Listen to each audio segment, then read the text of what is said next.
on our first game, I think that was. We were still talking about practice. Practice, man. We like Iverson. We were talking about practice. Practice. What we talking about? Man, I'm tired of talking about practice. Practice. No, yeah, like I said, we had a couple of different issues in practice. Like I think we left off. I was telling you, the biggest issue we had in practice was centers. Hold on one center, second, man. I'm getting an echo. Hold on one second. Yeah. I'm getting an echo. Give me 1 second. There we go. Go for it. My fault. Yeah, no worries. Yeah, I think left off. We were talking about practice, and one of the biggest problems I had in practice, other than getting the kids to understand what routes they were running when they were backside of the quick game, or when we were running, because we only had one drop back game, and that was shallow. Mm-hmm. And so that was the only thing we ran. Other than that, it was all quick game and our screen game, and that was all we had. But getting the kids to understand what they were supposed to be doing backside of the quick game was one of the biggest problems we had as far as wide receivers go. Offensive line, we had center issues pretty much out of the gates. That age level, I mean, if you can't get the center quarterback exchange, you are in some trouble. Well, we were in trouble all year because it was all right. So my starting center, he wasn't great. He was okay, and the guy behind him they were decent, but we had, like you and I said, we had some character issues. My starting center, we'd had all these reps. He'd had hundreds and hundreds and hundreds of snaps. Come the first game, my starting center I don't know what happened. He just bailed. All of a sudden, he said he was feeling sick. Said he felt like he was going to pass out. His stomach was hurting good. He was going to throw up. And this was right before the first game.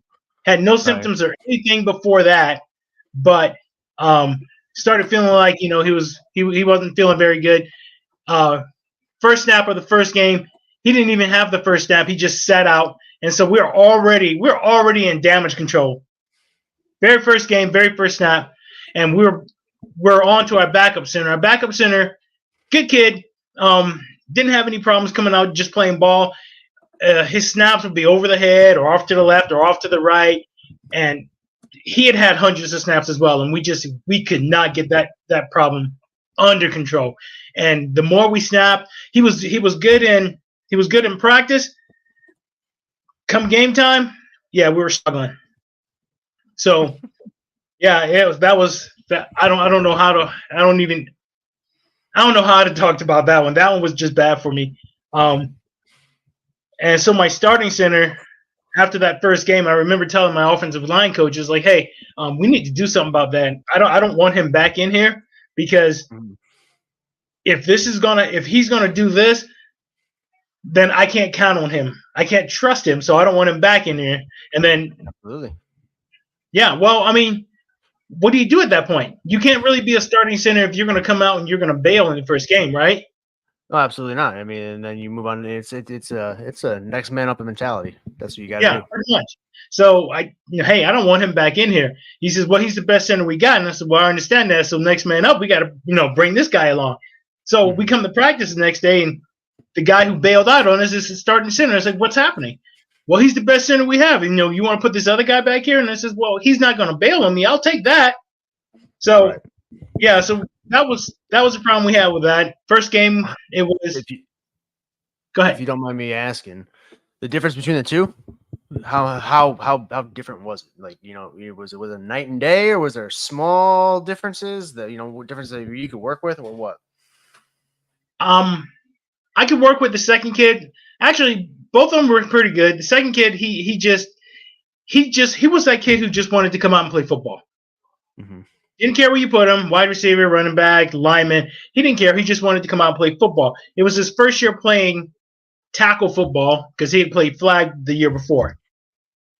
And that was my backup center. My starting center, I think he played fifth grade ball, whatever it was, 8U, 10U football the year before. and he was a lineman over there. He, kind of built like a typical lineman, but my backup was a smaller kid, more athletic. So, one had the determination, the other just kind of. My starter was just. So now, when you say bail, what do you mean? He just didn't like the physicality, or what? Or he just didn't want to be in the position, or what was it?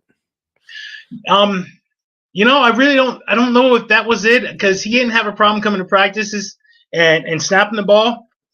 I think he got cold feet. He got really nervous before the game, and then it was just he said he got sick or whatever, and then he was done. He didn't play a snap in that whole game. So he did that the very first game, and then 2 games later he did the same thing. And I remember after that, the second time he did it, because the second time he did it, he was in there only because the backup was sick that day, legitimately sick. So he was our starter by default. He came into the game and he said, "Hey, I'm not feeling good." Well, actually, it was the same thing he did before. He's like, "My stomach's hurting. I feel like I'm going to pass out." So we had another kid who had only snapped a couple of times, had to come in and play that position. He sat out. After the game was over, my starting center, all of a sudden, miraculously, he's well. Everything's great now. So he was talking to the guys, eating all that sugar and junk food after the game, and it was like, okay, so I got it. And I remember telling him, it's like, you're not sick, you just got the butterflies, you're really nervous before the game. Once you get out there and run your first play, you're going to be fine. No, coach, I can't do it. I feel like I'm going to puke. And so that was the difference between our two centers. Other than those 2 guys, I had another kid who could do it, but he was my starting guard, and I didn't want to make that change. Now, you said that we're talking game 1. Fast forward a little bit. How about the rest of the season? Did he kind of play out the rest of the season, or who'd you stick with? He was sporadic through the rest of the season, so it was mostly the backup actually. Was it? Because like I said, I just couldn't count on him, so I'm not going that way. Now, are you gonna have that kid next year? The kid that played majority of the center snaps, center reps? Yeah, he'll be back this year. That's good.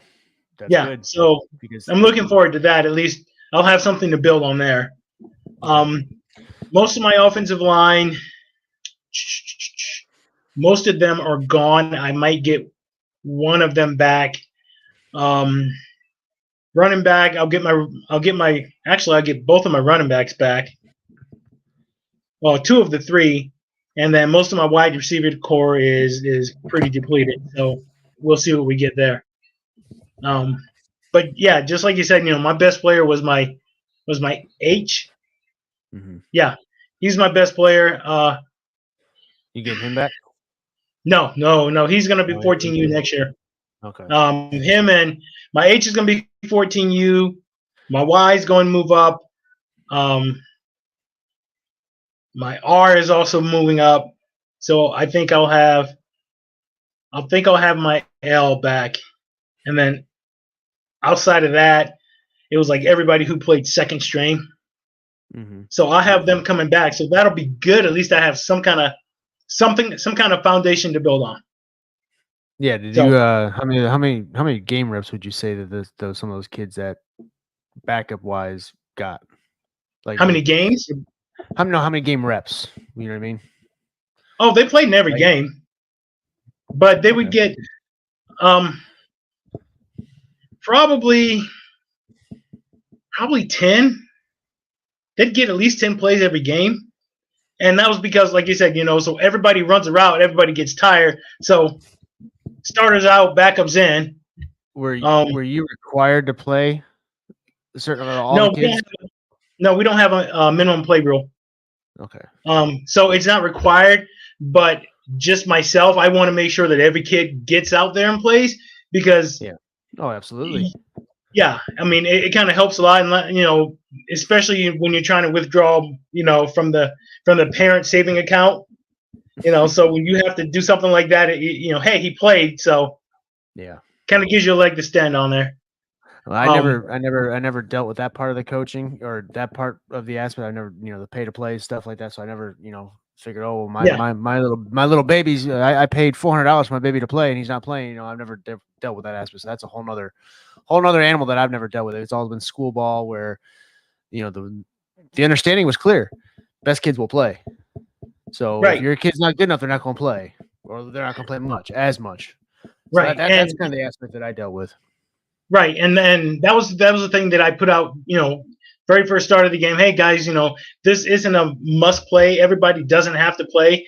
I'm going to put my best 11 on the field, but I'm going to try and make sure everybody does get play time. But it doesn't matter what you say, because your parents are going to come out and they're going to, hey, my son didn't play in this game. Why didn't he play in this game? I mean, you get phone calls at 9:30, 10 o'clock at night, from a drunken dad once. Yeah. That's no fun. No different than school ball as well. Yeah, sure enough. But it's not a bad idea, obviously, to build depth. So getting those kids game reps, and if you need them, because shit happens in the game. You gotta put in a kid. Injuries happen. So yeah, man. By the time the season was over, my left tackle was playing wide receiver. Really? Yeah. Wow. He was also one of those kids.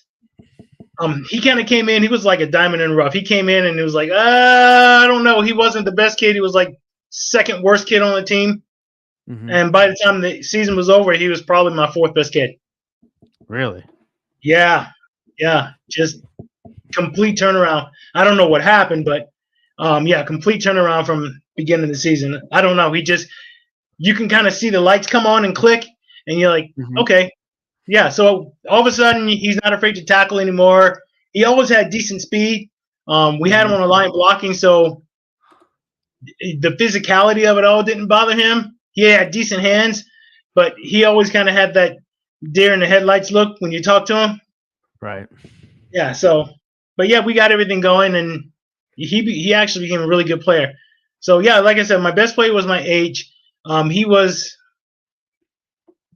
I don't know. He was a handful.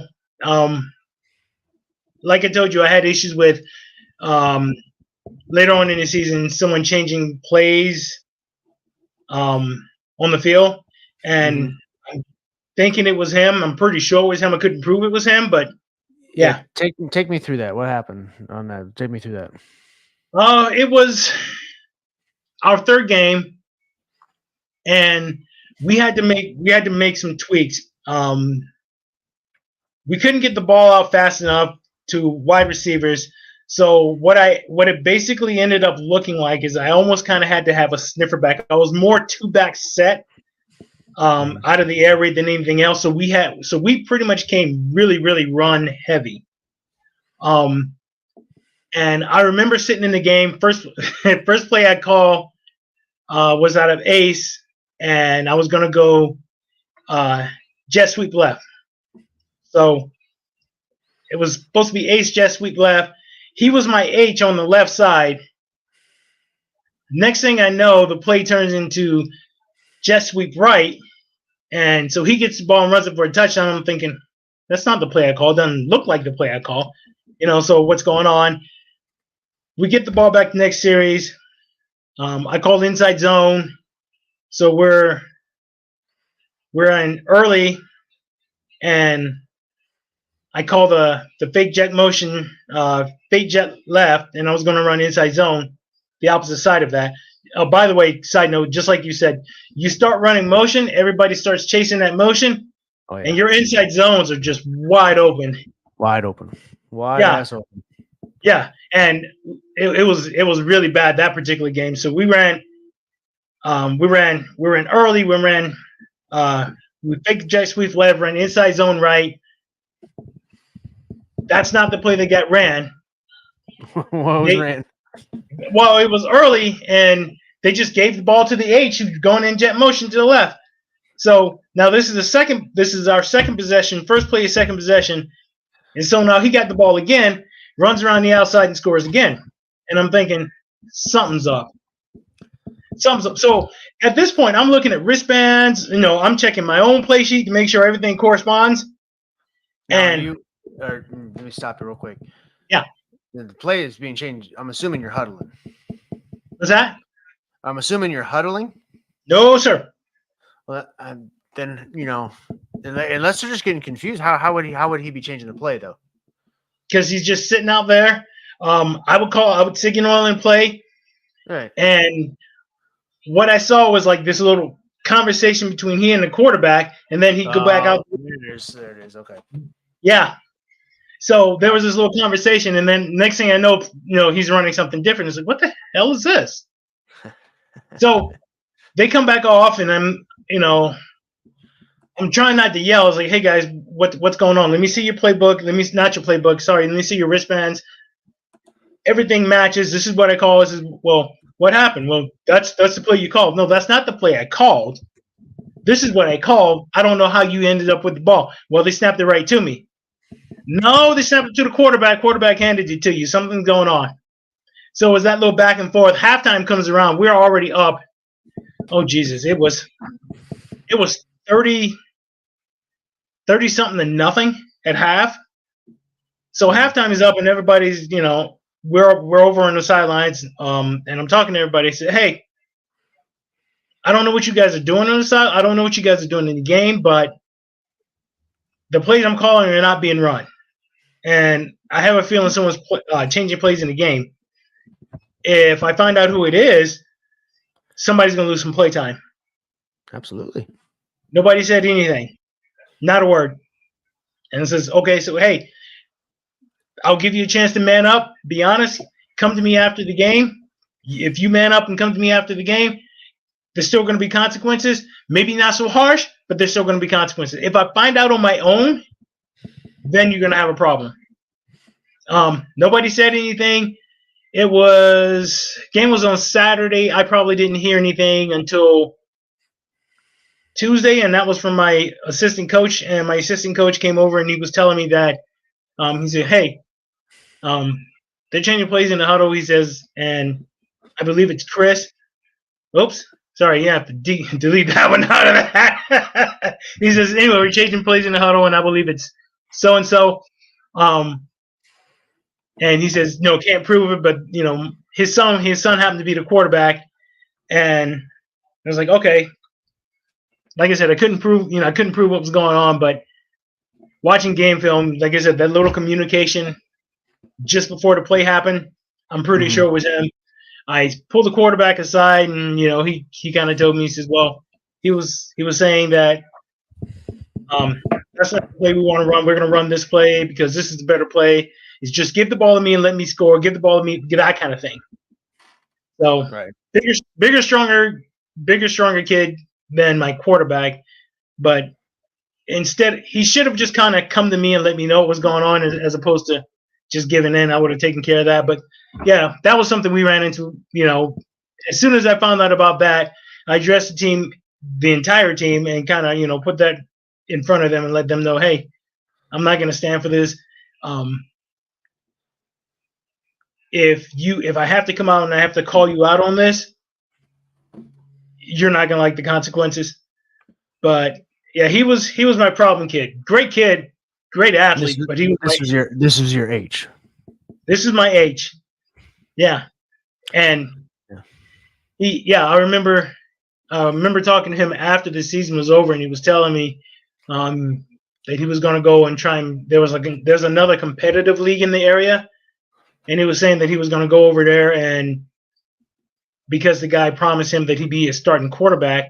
And I says, okay. He says, yeah, I want to be the quarterback. And I said, why do you want to be a quarterback? He says, because I get the ball every time, and I can decide who gets the ball. And I says, yeah, but everything you said was me. Yep. And I says, and if you're a quarterback, you can't think about yourself. I says, you got everybody else on this team you got to think about. And I says, go ahead. I'm sorry. I said, you got the wrong mentality to be a quarterback. And he says, well, why wasn't I the quarterback? And I says, I just told you, you got the wrong mentality to be a quarterback. It's just everything you said is just me. Absolutely. Can't have that. Yeah, I told him, I said, to be honest with you, I said, you'd have been a great quarterback. I could have used you there. I says, but you always go rogue on me. Always. I've had him for 2 years, and both years, at some point in the season, he just goes rogue. Right. And I says, you have to be able to trust me. I says, but I also have to be able to trust you. Oh, And I says, so absolutely. yeah, so it's just a one-way street right now.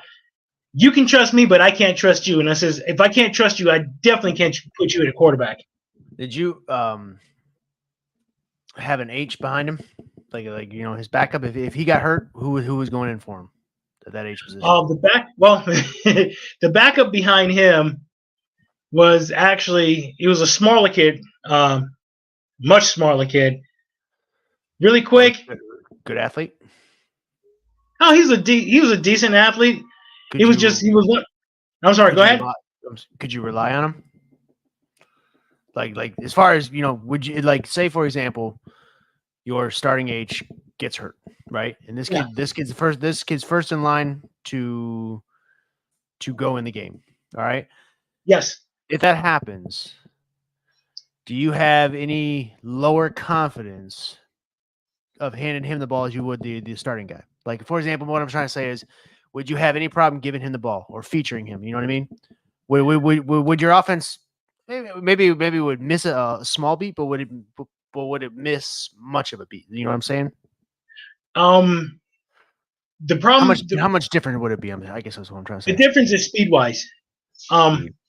Yeah, speed. Where my starting H was really quick. Well, actually, was really fast. He was just a really good athlete. The guy behind him, much shorter, so his feet would go 1,000 miles an hour, and he ain't going anywhere. Kind of that kind of thing. Mm-hmm. Yeah. So, but great hands. He great hands. He understood everything. He was kind of the guy because I had two guys actually that were on the team that knew the plays almost better than the quarterback knew them. So he could tell everybody else where they were going and what they were doing. Right. So, but yeah, like I said, he was just built a lot smaller, and he gets hit once, twice, really good, and he's going to be hurting a little bit. He was kind of built more like my 10U kids as opposed to 12U. My point is if someone's doing like that, to me, I'm sending a message, and once I figure it out, I'm pulling that kid for a while. Say, yeah, this is what happens. This is what happened, right? And I'm sending him a message. Yes, my point. And I guess what I'm trying to get at is that we talked about this before. It's you got to build that culture. Yeah, and you got to get that selfishness out immediately. That is like day one. Yeah. Day one, that nobody is above the team. Nobody, not even coaches, are above the team. And I always hammered home, day one, especially. I said, hey, look, I'm looking for 5 or 6 guys that I can get the ball to regularly. So if you're one of those guys, then you're going to do your job. If you don't do your job, you're not going to get the ball.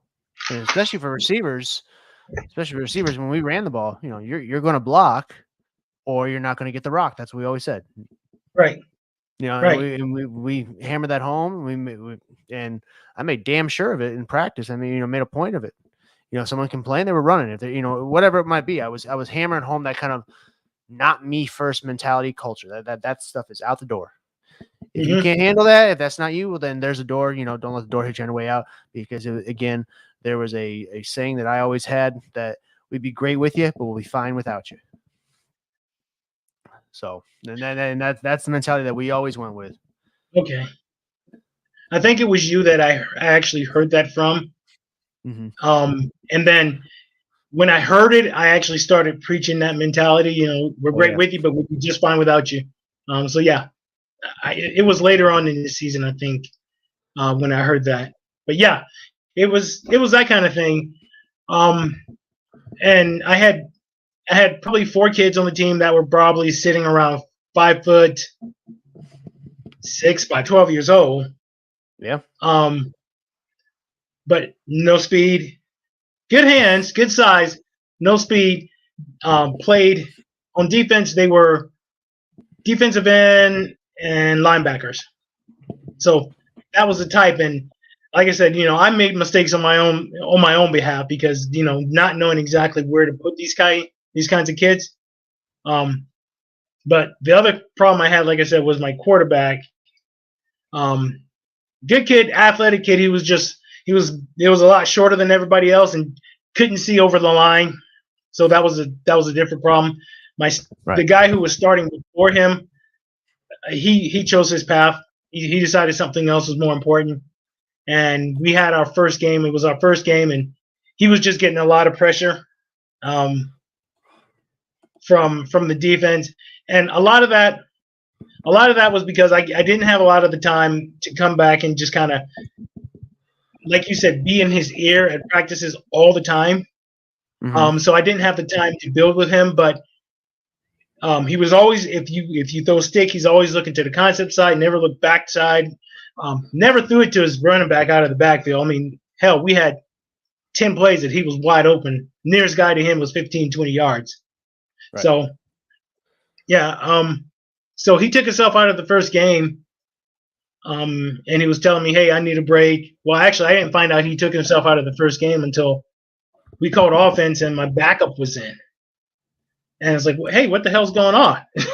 Yeah. And he's like, I need a break. They're just all over me out there, coach. I just need a break. So he took himself out of the first game. He was out for like 2 series. Mhm. And then he decided to walk back in. And after that, I was like, hey, no, you're done. As soon as you walked out and I didn't pull you and you're not injured, Right. you walked out, you're done. So after that, he wasn't even second string quarterback. He was third string quarterback, and I put him in at wide receiver, tight end wide receiver ish. So I had a couple of problems coming like straight out of the gates. But first game, like I was telling you, we went through that. So Yeah. Take me through the there games. was Take me through the games. first game. Like I said, I was surprised this year. Like I was telling you last year, leading up to this, everybody usually ran a 5-man front. That was just a lot of what I saw was just a 50. And this year, I don't know what happened. Maybe some people just decided they saw something different, but now we're running 4-4. Everybody's running a 4-4. I saw two teams running a 50. Everybody else is running a 4-4. Single high or too high? Oh, always single high safety. Single high. Okay. Always single high. Yeah. Nobody ran 4-4 too high. They would every once in a while drop that one linebacker or whoever back down to and go to a too high shell. Never. I saw that a few Never. times. Yeah, we never got a too high shell. But to be fair, I mean, we weren't necessarily threatening them with the pass either. So, yeah, first game, first play I ran out of that first game, I ran early and I ran early. No, sorry, it was Lita and it was late and it was Lita. So I was throwing screen passes right out of the gates. Wide receivers are confused on who they were supposed to be blocking, and it was always most dangerous guy. We'd gone over this in practice, but my screen passes, I was throwing screens right out of the gates, first game, second game, pretty much all through the season, and it was probably third, fourth game I started noticing other teams throwing screens. So we started seeing a lot more screens throughout the league. I guess they started watching us because we were throwing screens first pass 10 yards, 15 yards out of the gates. We throw screens with GT counters, inside zones. The plays that really worked best for us were Rita Lita. Randy and Larry, like I told you, I couldn't get those off the ground for some reason. So all my now screens and my bubble screens are good. Could not get that tunnel. Just linemen would just lose their head and forget to pull, and so we never got the tunnel off the grounds. But yeah, it was. I think I wrote that down somewhere here. Let me find my other eyes. Sorry about that. Yeah. So, like I was saying, our first 2 games we had probably it was 22 attempts, 12 completions in our first 2 games. Right. Not a lot of offense going on there. That's your first game, right? So Yeah. First two games, 85 yards. We threw two picks, got sacked 4 times in those first two games, and one of those was a pick six. What So, do you remember what play that was? What call? oh yeah, sure, dude. That was early. that was early, and that was a reader screen to the H, Well, pedal screen to the H. they must have really tried to jump. They must have jumped it good. Oh, they jumped the hell out of it. They had that outside linebacker. He usually was an apex player between the wide receiver and that tackle. So he came down and he was right on the line. They put him in a 3-point stand. So you had the DN who was crashing hard inside. My tackle would pick him up. That outside linebacker who usually played overhang was just coming down. He was just coming down. Quarterback got the ball, turned through the ball right into the linebacker's hands, and he went untouched. And he made a house call. Right into the linebacker's hands. Yeah. So what up, Randy? Sorry. What's up, man? This is Coach Tony. This is my buddy Randy. Used to do how you doing? With him. What's going on, man? Hey, man. All right, man. How you do? I've been listening to you, man, and I want to offer you a lot of advice. I've learned a lot from Jason and Matt, man, as far as the air raid thing. But I'm kind of the guy that in the group that I'm not completely sold on air raid because I still believe in running the football, where Right. they will run it 98% of the, well, they will pass it 90+% of the time. I still want to get disrespectful and run it down your throat because that's football. But in hindsight of that, let's just erase the offense. Erase the offense in a general. Listening to you as far as your quarterback being undersized. I've played with an undersized quarterback since I've been coaching football. Right. That's honestly that's not a handicap at all. So Okay. just throw that out the window. What Right. you have to do is okay, if you want to be an air raid guy, which honestly, passing wise, air raid is a great offense because it's literally like playing basketball on the football field. Is the guy open? Is there a different color jersey in the vicinity? If it is, don't throw it. If it's not, throw the football. That's all you have to really do. That's all you really require out of your quarterback. All of my quarterbacks since I've started have been undersized.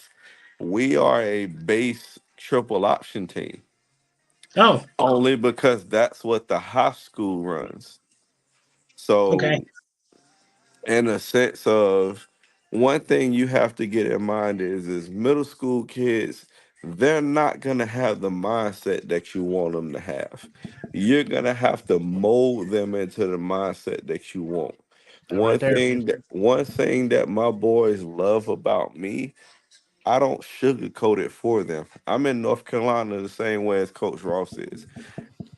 North Carolina, the recruitment hub is from Mount Airy down to Mecklenburg County. I'm from Winston Salem, which is in Forsyth County, which is in the middle of North Carolina. But I Yeah. coach on the coast of North Carolina, which is outside the recruitment hub. I tell my boys all the time, man, I can name seven Division I schools within driving distance being 4 hours or less that are in the vicinity of where we are, and none of them are in the stands on Friday night. So, with that being said, talent is not going to get you where you need to go because Sure enough. at the middle school level, we are setting the foundation for those guys to go to high school. So my saying is if I allow you to be lazy in middle school, you're gonna be lazy in high school. And just what lazy in high school don't get you. It don't get you scholarships. So Right. if I expect more of you in the middle school level, then I'm gonna expect more of you at the high school level. Like Coach Ross, that hit this where he coaches at, played my high school that I attended just this past off season. Why you gotta bring up old shit, Randy? It's not. I'm only. It's not a win and loss thing. It's I just a know, I break. know. It's just a matter of, hey man, these guys, there's a certain standard. When I graduated high school, man, they opened up a whole aerobics room. They ain't no high school within the vicinity where I live at that has an aerobics room on top of your high school, on top of Right. your weight room. There's no school within my vicinity that we lifted weights when I was in high school. Like, and Yeah. I don't mean after school. We lifted weights during school. High schools out where I coach at, they have to fight to lift weights during school. Where Right. I went to school at, they don't have to do that. So you have to Okay. account at the middle school level, you have to account for everything, man. But the biggest message I can give you, if those kids don't see that you are authentic and that you care about their future and what happens after they're not on your team anymore, you will never win those kids. I don't give a damn if you run the air raid, the run and shoot, the West Coast, the East Coast, you will never win those kids if they don't know that you are authentic and you care about them. Right. Regardless, scratch your knowledge. I have every playbook you can think. I'm a Clemson fan, man. I'm a Clemson and an Atlanta Falcons fan. I'm I have sorry. Clemson. I have Clemson's offensive playbook. I have Clemson defensive playbook. I even have the Atlanta Falcons playbook when Kyle Shanahan was on our roster. I No. study football like there is no tomorrow. None of that matters if I can't get the men that I coach to buy into what I want them to. So if I Hmm. can't get you to buy into doing the right thing in the building, like my boys will see me, like I turn the corner in the school, and the boys will look at me like they seen a ghost. Like, damn, bro, Coach Randy here. Like, bro, why did you call Coach Randy? Why is he here? Like, bro, don't call Coach Randy. No, but they know that. They Right. know that I will show up in the building because I've let them know, hey, you have no nothing else but to become somebody.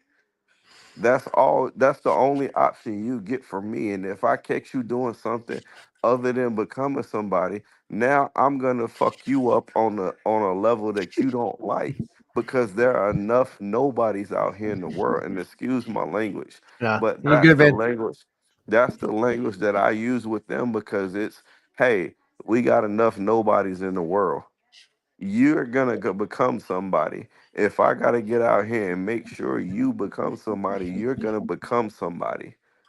Right. That's the level that I use. So until you win that, your X's and O's don't matter.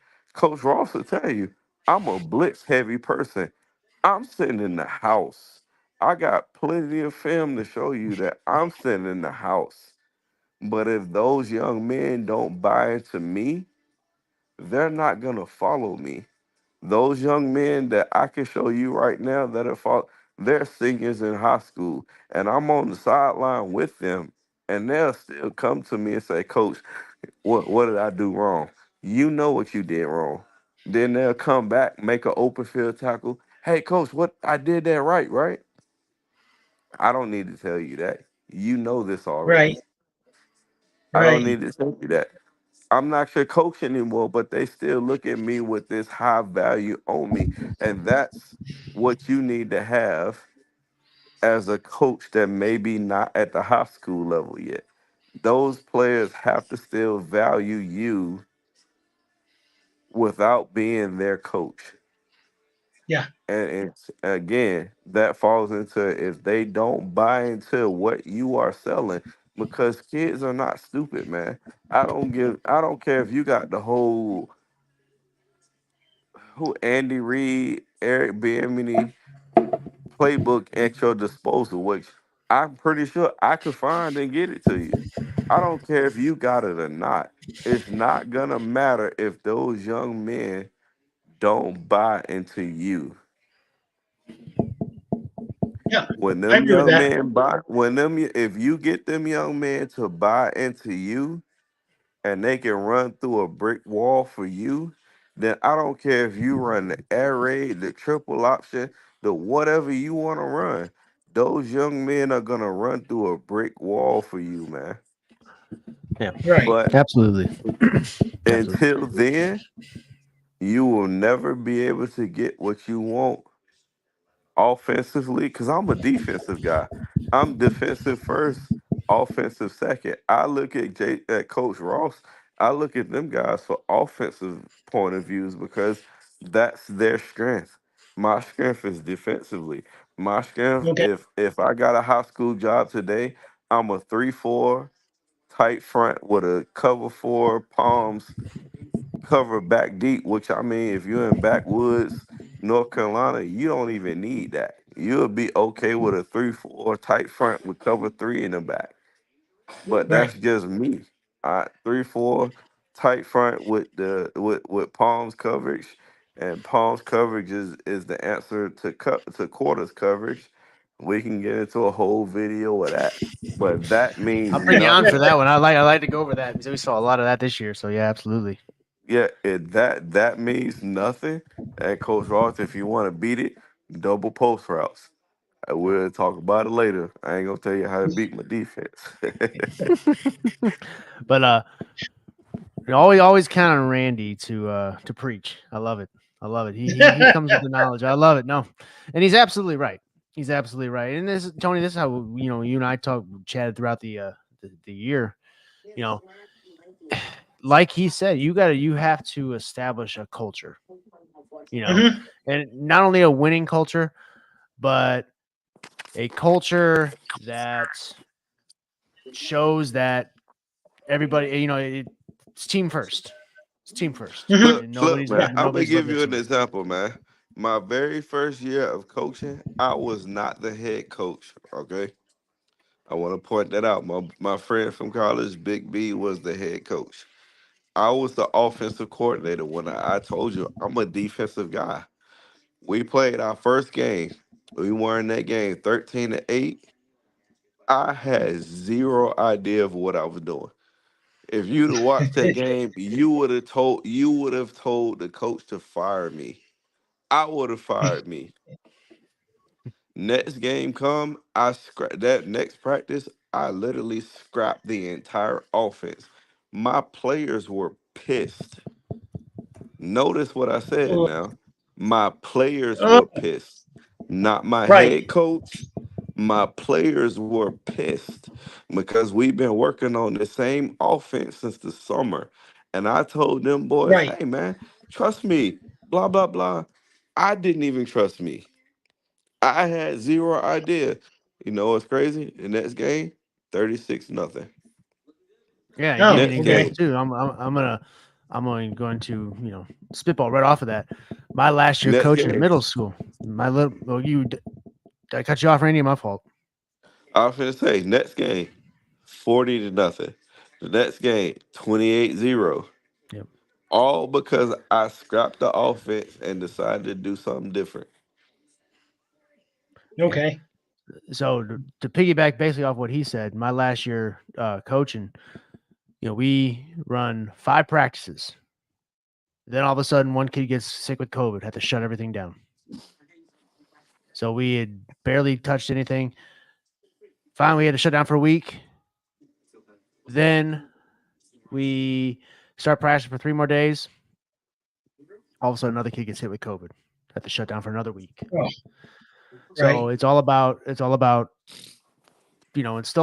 putting in that culture first, and then all the play stuff later. You have to, but then we had to keep rebuilding it back and rebuilding it back, and then we couldn't play our week 1 because we were sick. So we play week 2. That was our first game. This team that we played, our rival, they they come in and they've already got a game under their belt, and we had 8 practices. Eight practices. They come in and they beat us 42-14. we got our butts handed to us because we had 8 practices compared to their 17, 18 practices plus 1 game under their belt. So, right. Needless to say, we all know kids that age. The minute that happens, what happens? They shut down. Most of them quit and say, "Screw this! I'm not dealing with this crap." Well, after that game, it started right then and there. And I told him, I said, "I promise you, if you stick around and you show up to practice tomorrow, we won't lose another game. We'll not lose another game." And I looked at everyone in their eyes. I said, "This feeling right now sucks, doesn't it?" And not a single kid said, "Yeah, no, it doesn't suck." Everyone said, "Yeah." Some kids were crying. I said, and I used that as motivation. I said, "You remember how this feels. And if you want to feel this again, okay, then it might happen. But if you don't, you're going to come tomorrow and you're going to work your ass off. And then the next day, you're going to work your ass off. And you're going to keep working so that you make sure that you don't feel this kind of feeling ever again." And needless to say, we didn't lose another game the rest of the season. Hey, bro, you know what's even crazy? You know what's even crazy than what he said? During COVID, we were supposed to have 4 games. We had 1. We won that game 48-8. You know the reason they scored? Because I put all linemen on the kickoff team and they ran it back. And I left them same linemen on the defense and they scored a 2-point conversion. That's the reason why. But in the end, what he said and what I've been saying to you the entire time goes hand in hand. If you can't get them players to run for you through a brick wall, I don't care if you Bill Belichick.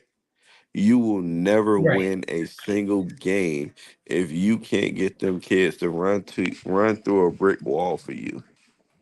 That includes they have to know, hey, my kids know now it's not football season.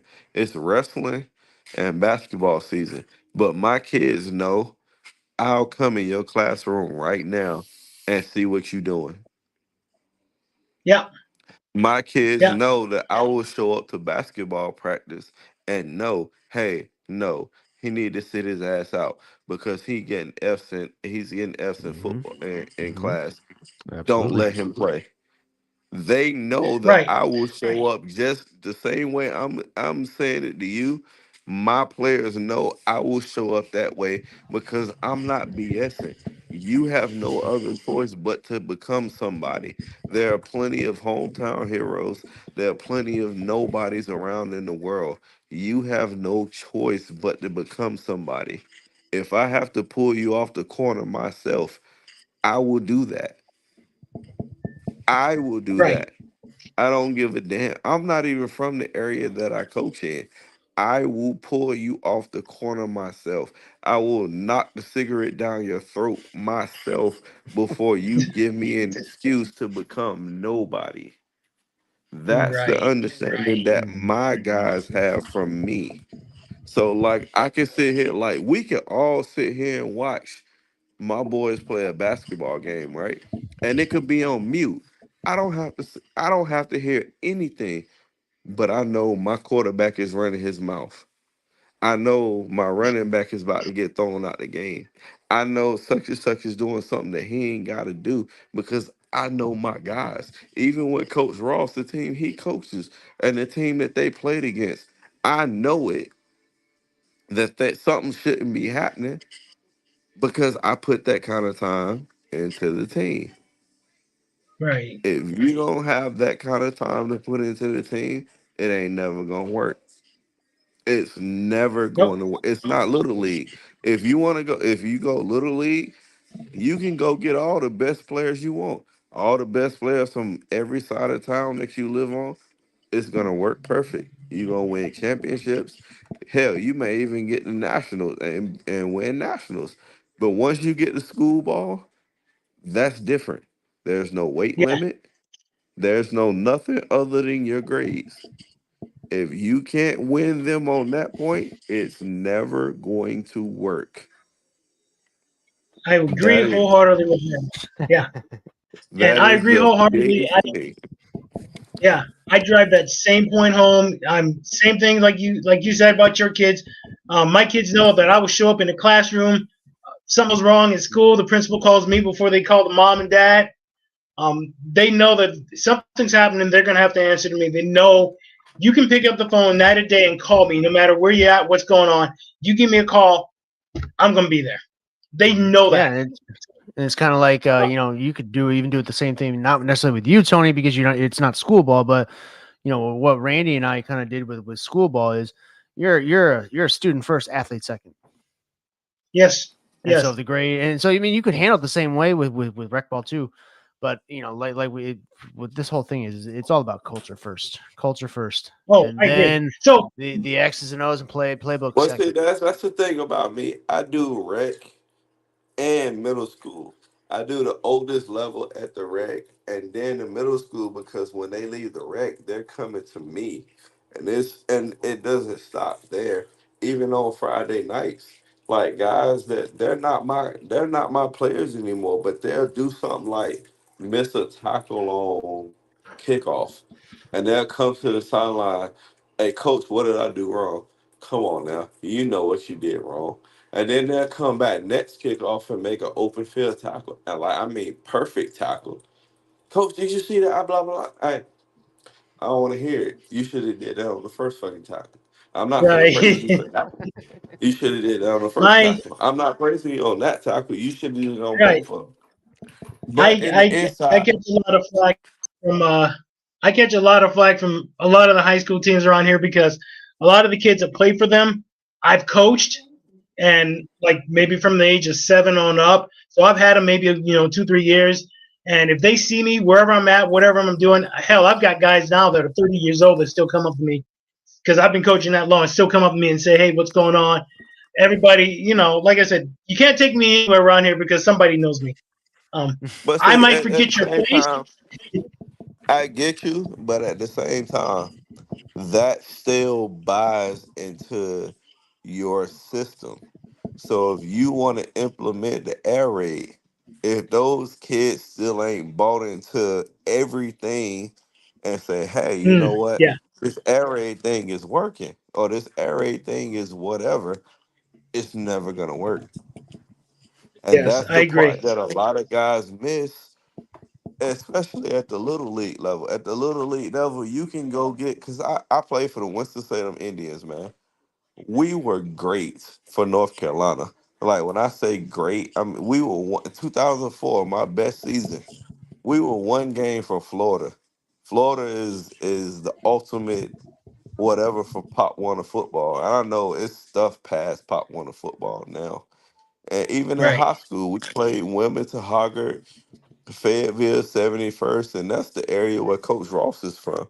When Hmm. in North Carolina, the recruitment hub is from Mount Airy down to Mecklenburg County, which is Charlotte. When we played 70 Fayetteville 71st, they had two safeties that was going to Virginia Tech. So it's Damn. I don't know. I don't know where you from, man. But everything that you do, if you do middle school level, it starts there. Whether those young men know it or not, it starts with you telling them the truth.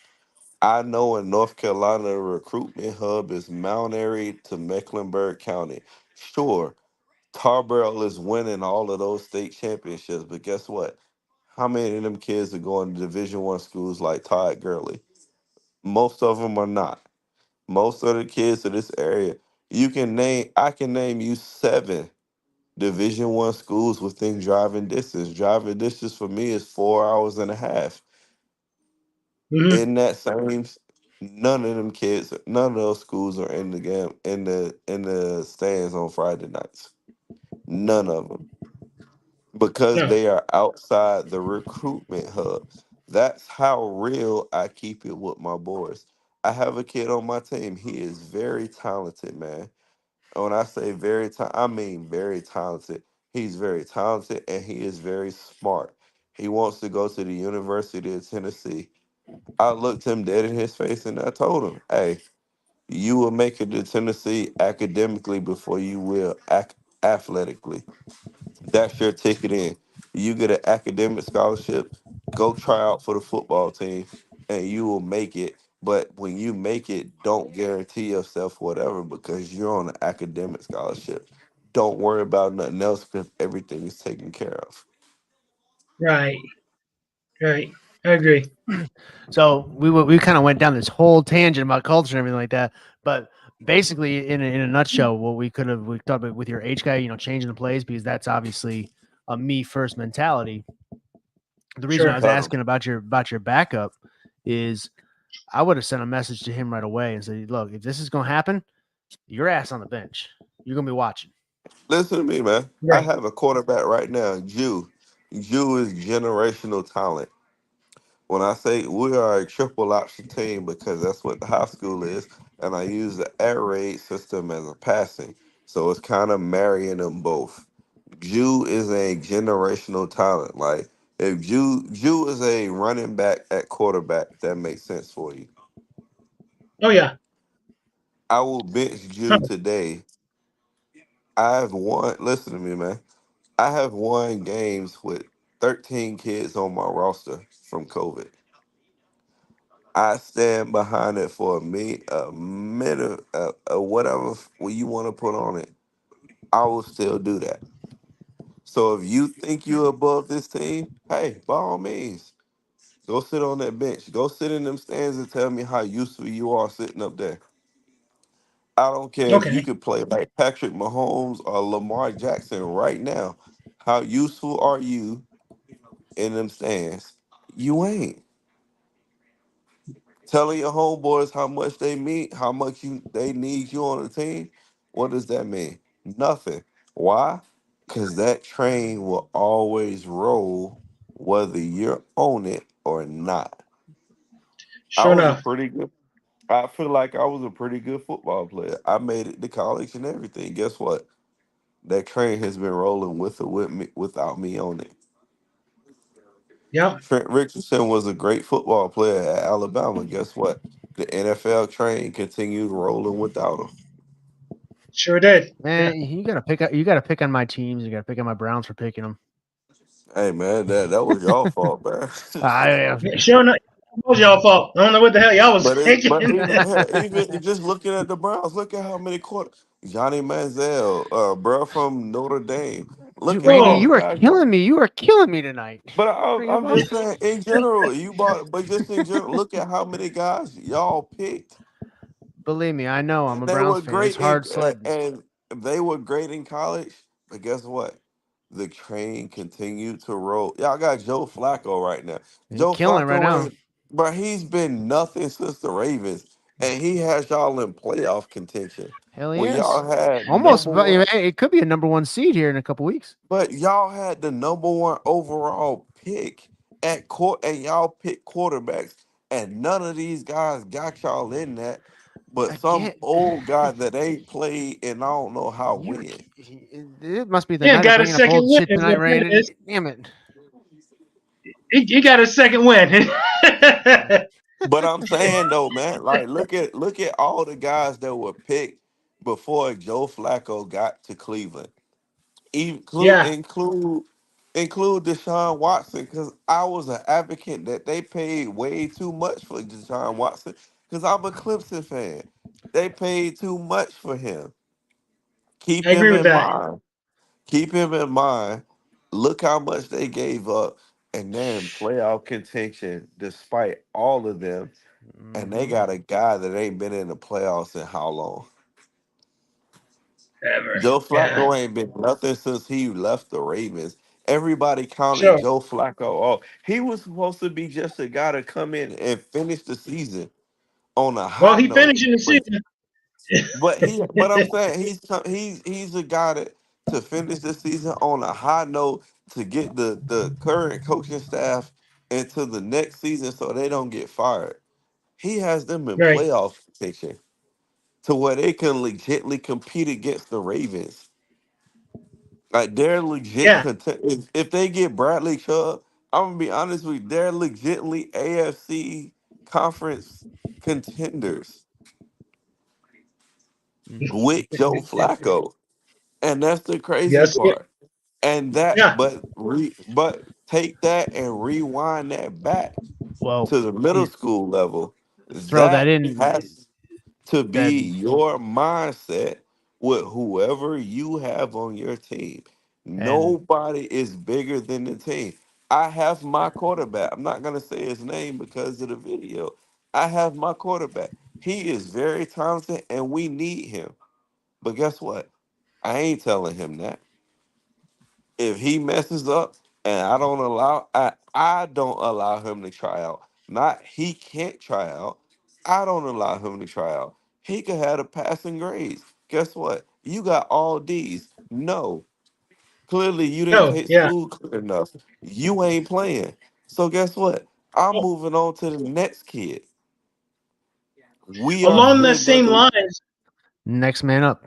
so, yeah, along We the are same lines, what you guys are talking about. So when you get kids, who can't play because of grades, because like I said, we're not affiliated with the school. We're our own separate thing. So, our kids go to the school, yeah, but we don't play football for the school. So I so do guess it's you kind play of like for rec Pop ball. Warner? So you're a No, rec it's ball not fan. Pop Warner Yes. either. Yeah, it's kind of So rec ball. Yeah, doing rec ball, I do rec. I do the rec, and I do middle school ball where I live at. It's right, kind of you can hold the same standards, but you can't because money is gonna be spent at the level that you coach where middle school won't. So right. We are not affiliated. We're not affiliated with it. It's kind of like we're a nonprofit organization for football. So I preach exactly what you guys are saying. Is like I hold my kids to a high standard as far as grades go. But when a kid comes in and he can't play because of his grades, and I have my kids turn in a progress report every Thursday. I don't have a progress report. I don't have your grades because I get a lot of blowback from some schools because they say that I can't give you grades because of privacy or whatever legal, whatever it is. So they can't give me grades. So I don't know my kids' grades. So I'll send a progress report home or to the school. what Some state are kids you bring in? it. Colorado.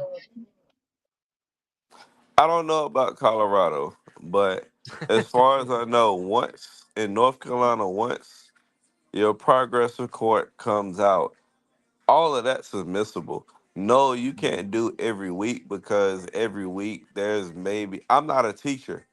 So I can't sit here and say like, oh well, I give you a progress report on Monday and it's a 50. Well, we got five more grades by Friday, and now if they do those I'm a five teacher in more North grades, Carolina, so that I can speak to that. so Okay. I'm pretty sure under my understanding, if you got a 50 on Monday, by Friday you're still gonna have a 50. It ain't gonna Right. change. That's in Right. my experience.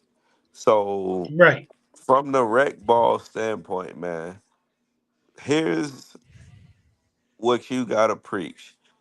Grades ain't really gonna get you over because I'm gonna assume for your organization, their parents are paying some kind of money to be there.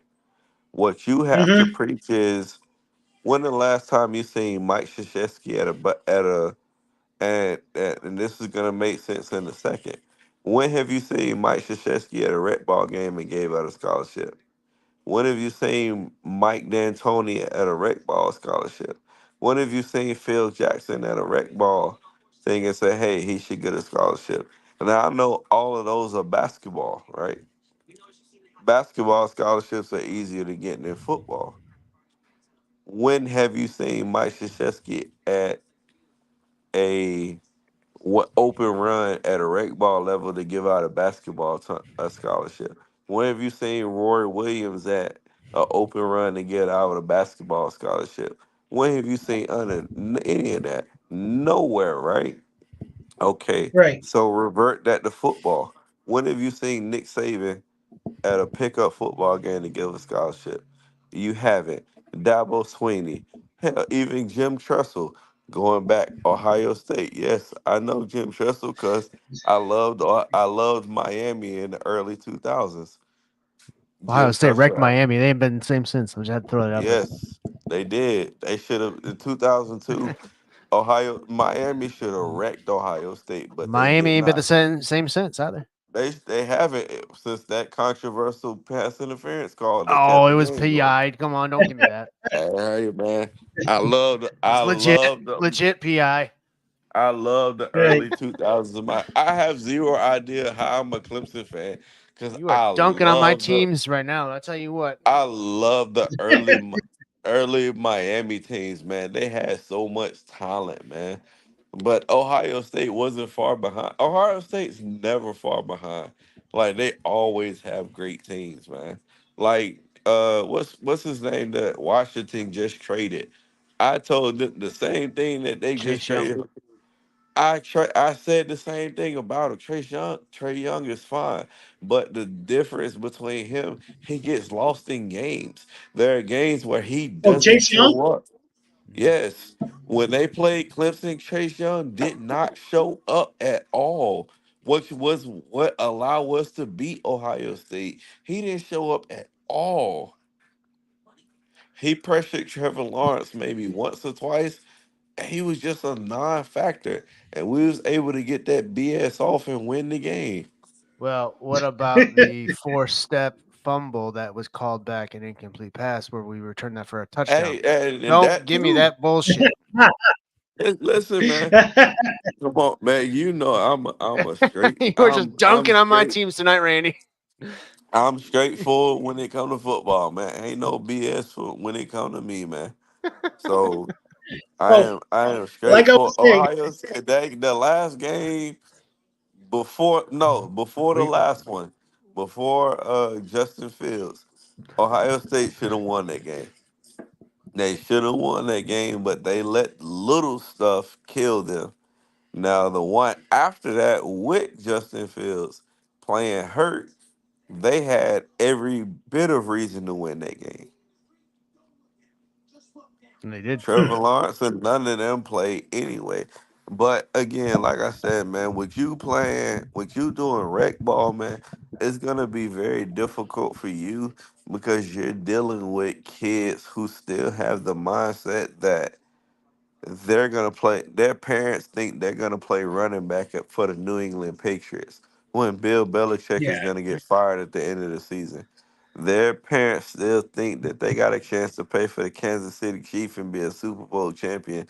When realistically, they're only a good running back. Like I said, I played for the Winston-Salem Indians, man. We had one of the best teams in the city, and I stand on that, man. And most of the guys that I played with never barely made a varsity roster. Like Travis Lloyd. Travis Lloyd was 5'10", ran a 4.240, and this is in Pop Warner, man. This ain't in high school. Never set foot on a high school roster. wow. Halloween, same thing. Halloween 6'2", can throw the ball like Peyton Manning, run it like Michael Vick. Never set foot on a high school roster. These are the caliber players that I play with, man. This is the kind of stuff that drives me as a coach.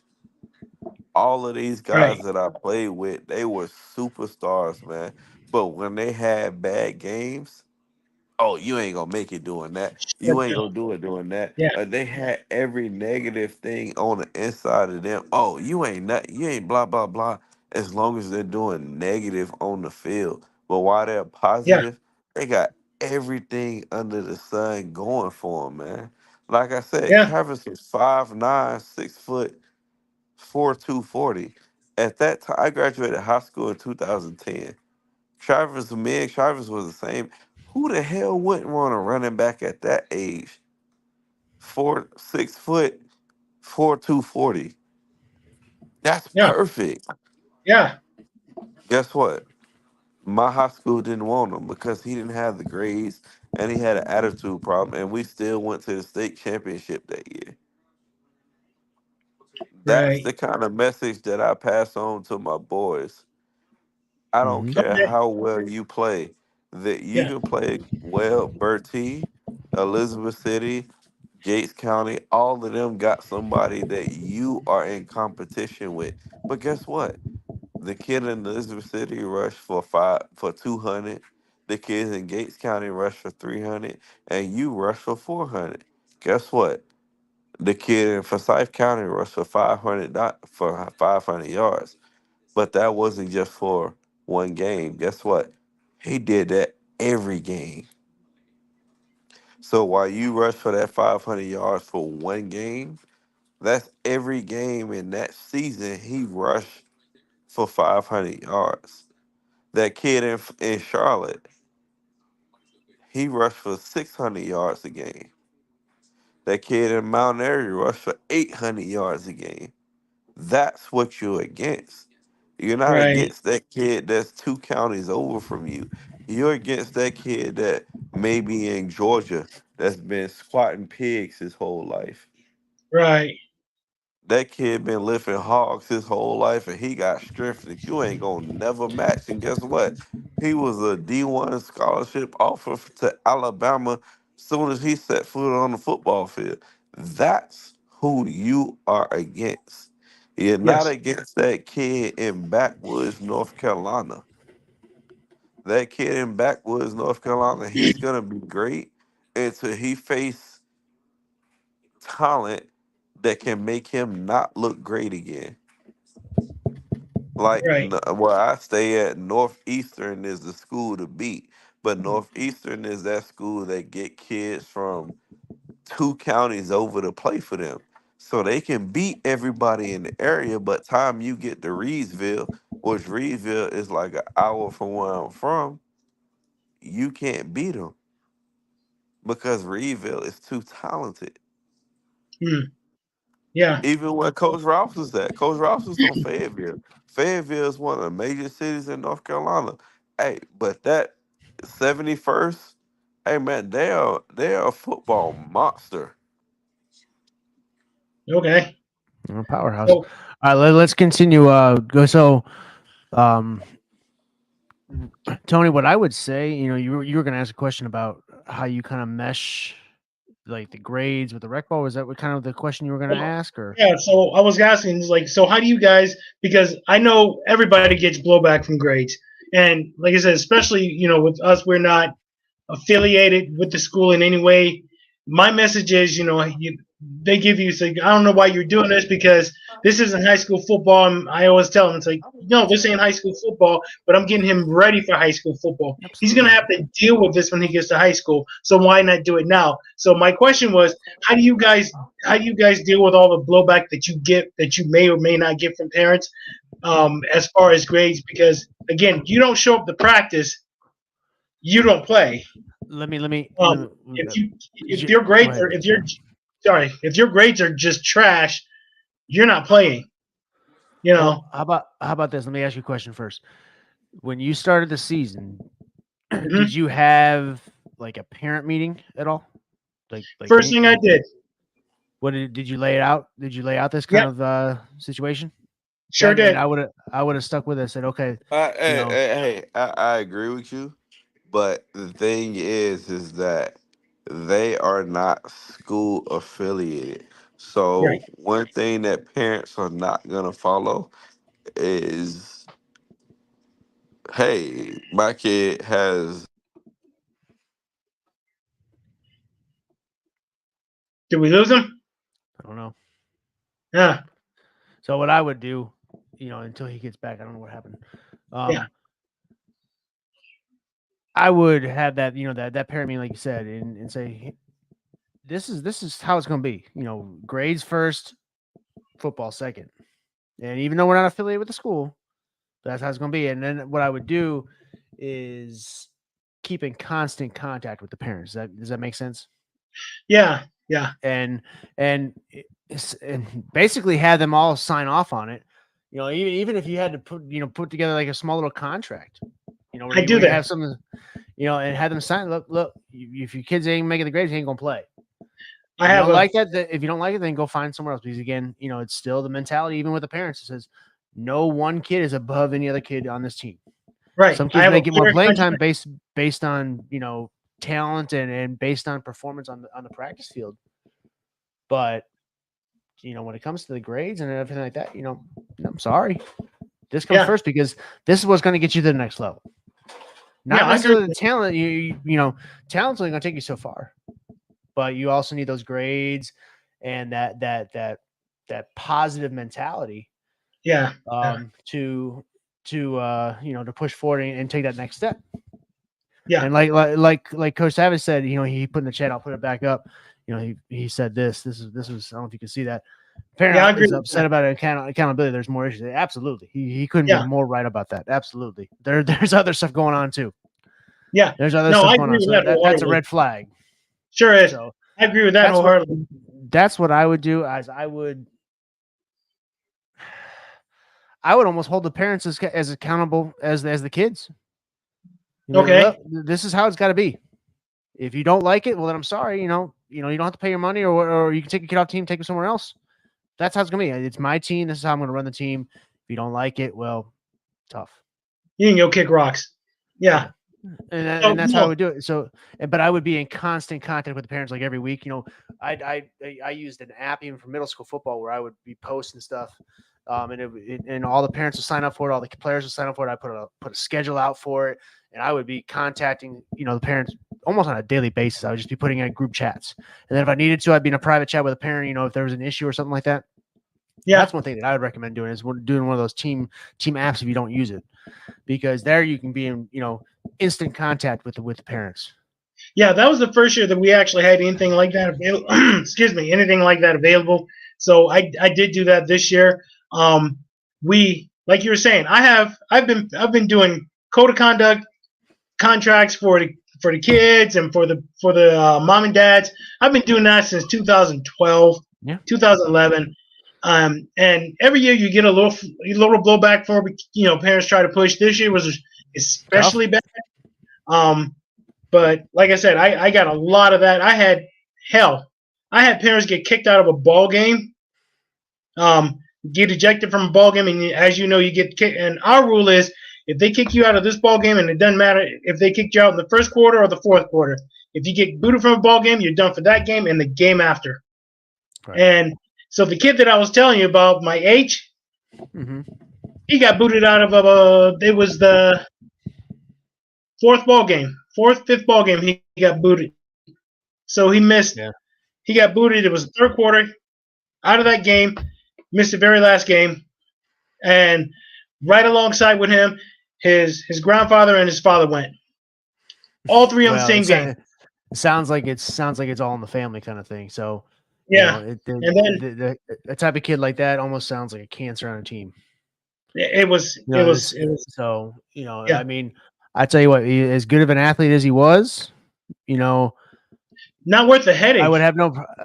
See, here's an example. This was years ago, and like Randy was talking about, Fayetteville, great talented group of great source of talent for athletic talent, in North Carolina. This was probably 2009. Right. And our middle school was just like I take it back. It was probably 2012. We had won 3 straight county championships. We were just undefeated, hadn't lost a game in 4 years kind of thing. We probably had, and he was a 7th grade kid. So he had one more year. No, check it. This was his 8th grade year. I'm sorry. Best probably, in middle school, probably the most dynamic athlete in the entire county. But he was the biggest dickhead that you could ever imagine. Just such an asshole at practice, in the school. And so we tried to give him a chance, and he played one game. And of course, he dominated that game. Dominated. Right. He must have had five touchdowns. 4 on offense because he played running back. When we put him a running back, we put him a quarterback, we put him a receiver, he play anywhere. And then I think he got like a fumble recovery or a pick 6 or something like that. He scored 5 touchdowns in that game.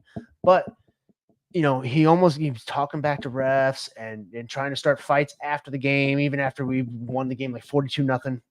God, yes. The week after, still the same old crap. And now it just got worse because he knew that he was the stud. So Coach and I, we finally made a decision. No, this kid's got to go. This kid's got to Okay. go. So showed him the door, and and then eventually started getting suspended from school. So all of a sudden just the wheels came off. But we kind of went into that practice after we said we let him go. Said he ain't coming back. He ain't coming back. And again, the mentality is we'd like to have him here, but we'll be just fine without him. And guess what happened? We went undefeated county championship again. And the closest game we had that entire season was a 28-14 ball game. Oh, That's a close really ball game. cool. Yeah, right. So I mean, it was like, oh, look, we can do this just without you. So Right. I don't care if it's the best player on the team. If he ain't worth a damn as far as his head and his accountability to the team, then he ain't gonna be on the team. And that's the problem that I had. Like I said, we can't kick kids off the team. So he's on the team. You can severely limit their playing time, their reps. Oh, that I can't do. But like I said, like you just said, I didn't have to do too much of that because he did something and he got himself booted. Hey, and I mean maybe he'll learn and maybe he won't. But you know what? He's not your problem anymore. No, he's not. But he's in for a rude awakening when he gets to high school because. And maybe you'll see him someday down the road and say, "I told you so." Yeah. Oh well. Yeah. I informed you thusly. I hope not. And I mean, if you're anything like me, I mean, I hope not. I hope he goes on to do great things. But yeah. I hope I'm not the one that said I told you so. No, I understand that. But yeah, so he was that kid. We just a lot of problems with him. Offensive line, we're pretty good up front, but what I found is we had a lot of kids that were playing running back, wide receiver, or something like that the year before. Mm-hmm. So you kind of get everybody, first couple of practices. Hey, where'd you guys play before? What position did you play? And I got running back, wide receiver, running back, quarterback. I was like, oh, that's going to be great. So my offensive line coach was ecstatic. He's like, nobody played line? So, yeah, you have to teach that. We did have we had a kid as tall as I was, that I am actually. He's big kid, strong as a damn mule. Weren't hurt to fly. Just big teddy bear. Passive. Huh? Big teddy bear. So passive. Yeah. Oh, just yeah, he was one of them was thinking maybe center, and then you found out that he's not really going to hit anybody. Couldn't snap either. My defensive coordinator wanted to use him at nose guard, and so our second game, he was playing nose guard, and the team's on the left hash. We're on that sideline closest to him. They ran a play. He's at nose guard. The kid that was blocking him was half his size. My kid ended up on the sideline looking at me when the play was over. And I took, how the hell did you get over here? I don't know what happened, coach. Right. So that was what I was up against. But yeah, as far as play calls and everything, our best play was screens, just like you said. Mm-hmm. That was our best play. GT counter took a while for us to get off the ground, but eventually got there. Our best play actually became anything off of the motion. Mm-hmm. Just because, like you said, our best player, we'd send him in motion, everybody would chase him, and then we'd run something backside of that. And he was also that kid that he started giving things away, because if he wasn't getting the ball, he wasn't trying. He'd just kind of stand there. He wouldn't move. He wouldn't. Right. Yeah. Yeah. So that's what I got. Sub him out the next play. Huh? That's when you sub him out the next play. No, go get him. Yeah. He does that, and I didn't even notice this until after I was watching game film. I was like, the hell is he doing? Right. Oh, he's just going to take a play off. Yeah. So, and that was all game. If he was getting the ball, he was running hard. If he wasn't, he didn't care. Everybody else, most of the kids on the team, like I said, I had kids in the wrong place. For what I had, hindsight being 2020, I could have done things a lot differently. Mm-hmm. That's why I'm like really excited for this upcoming year, because you got a year under your belt. You got the rough part of it, kind of out, and you're just kind of going, all right, I know what I did wrong. I know where I messed up. I know how I need to change things so that practices and everything like that run smoothly. I'm going to have a different coaching staff. Let me Sorry. pivot, to add on to that. You actually led into my next question. If you were able to do something differently, what would you have done? As far as with your offense, offensively. If I was able to do something differently, yeah. If you would have, let me reword the question. If you could have changed something about how you did it, or how you taught it, or what you did, or whatever it could be, if there was something you could change about how the approach you took, would there be any changes you would have made? Oh yeah. Like what? Oh yeah, from this year, from last year to this upcoming year, a lot of changes that I plan on making. Offensive line first and foremost. That's it. You got to have a line. I'm more of an O-line guy myself. I've always taught O-line. Running this, I don't have coaches that have run the air raid and have played the position, so I had to teach the coaches along with the players. I had Coach Meat or Coach Zach. You had a conference with him. Yeah. Things happened and he had to quit. He's got, told you about that. So I had another guy running the offensive line. He was really good with him, but I needed a wide receiver coach, running back coach, so that, like you said, I could be in that quarterback's ear constantly. It's just a lot of the things that you have to sit and you have to make sure that he understands. Go, all right, look, what do you see? What's your progression? Things like that. It's just, for me, it was the small things that I didn't do that ended up being big problems down the road. So if I could change it all, I'd go back and just kind of make sure I become that damn quarterback shadow the whole time, and so that he understands. Like you said, he's just, when I'm not out there, he's still thinking the same way that I do. So, yeah, I would have definitely changed that. Yeah, personnel too. A couple of things there, but outside of that, yeah, it was a big learning experience this year. I told you it was gonna be, didn't I? Yeah, you ain't said nothing but the truth. Ain't said nothing but the truth. Yeah, that season was over, and I was like, "Son of a sh." Yeah, that was rough. But now, if you stick with it, right? Now you understand. Now you can kind of hit the ground running and say, okay, now I know it works. Now I know it changes. Now I can move a little bit faster, a little bit more efficient in practice. You know what I mean? Yeah. Because it was the same thing for me when I took over again. Now, when I took over as head coach at middle school level, I didn't go straight into air raid. I knew I wanted to be a spread team, but I was, again, like I told you before, I was a spread to run. I was going to spread you out, and I was going to run the ball 90% of the time and throw when I had to.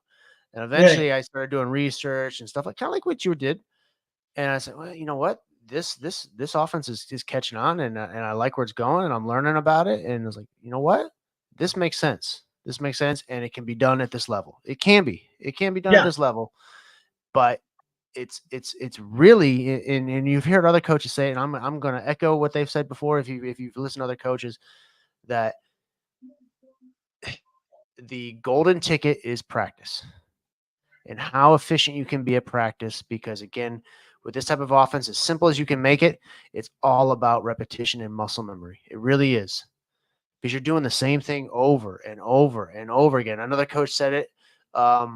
I forget what coach said it, but I adopted it. It was embrace the boringness. Yeah. Because you're going to be bored because we're doing the same thing over and over. I forget what coach said it, but I'm going to coin his words. Embrace the boringness, because that's what it is. And as we talked about, it's like, we're going to throw the ball and we're going to try and score 50 points a game, but it's going to be boring at practice because you're going to run the same damn route 70 times. Yep. You're gonna and O lineman, you're gonna get in your vertical sets 100 times every single day. Man, they were sick of doing pass sets. Oh, But you know, yeah, eventually, and I'm sure that there had to been sometimes throughout practice, you know, throughout the season, may not have been early, but have been maybe like midway through the season, where all of a sudden you saw, and I told you would see it, that light bulb turn on for some of the yeah, kids, yeah, and you would see it. You wouldn't yeah, say a word about it. He's like, he's got it. He yeah, got it. He's got it. Okay, we're good. Because that yeah. I mean, I don't know about you, but that first 11 on 11 scrimmage, good on good. And I'm like, oh shit, we suck. We're gonna get killed.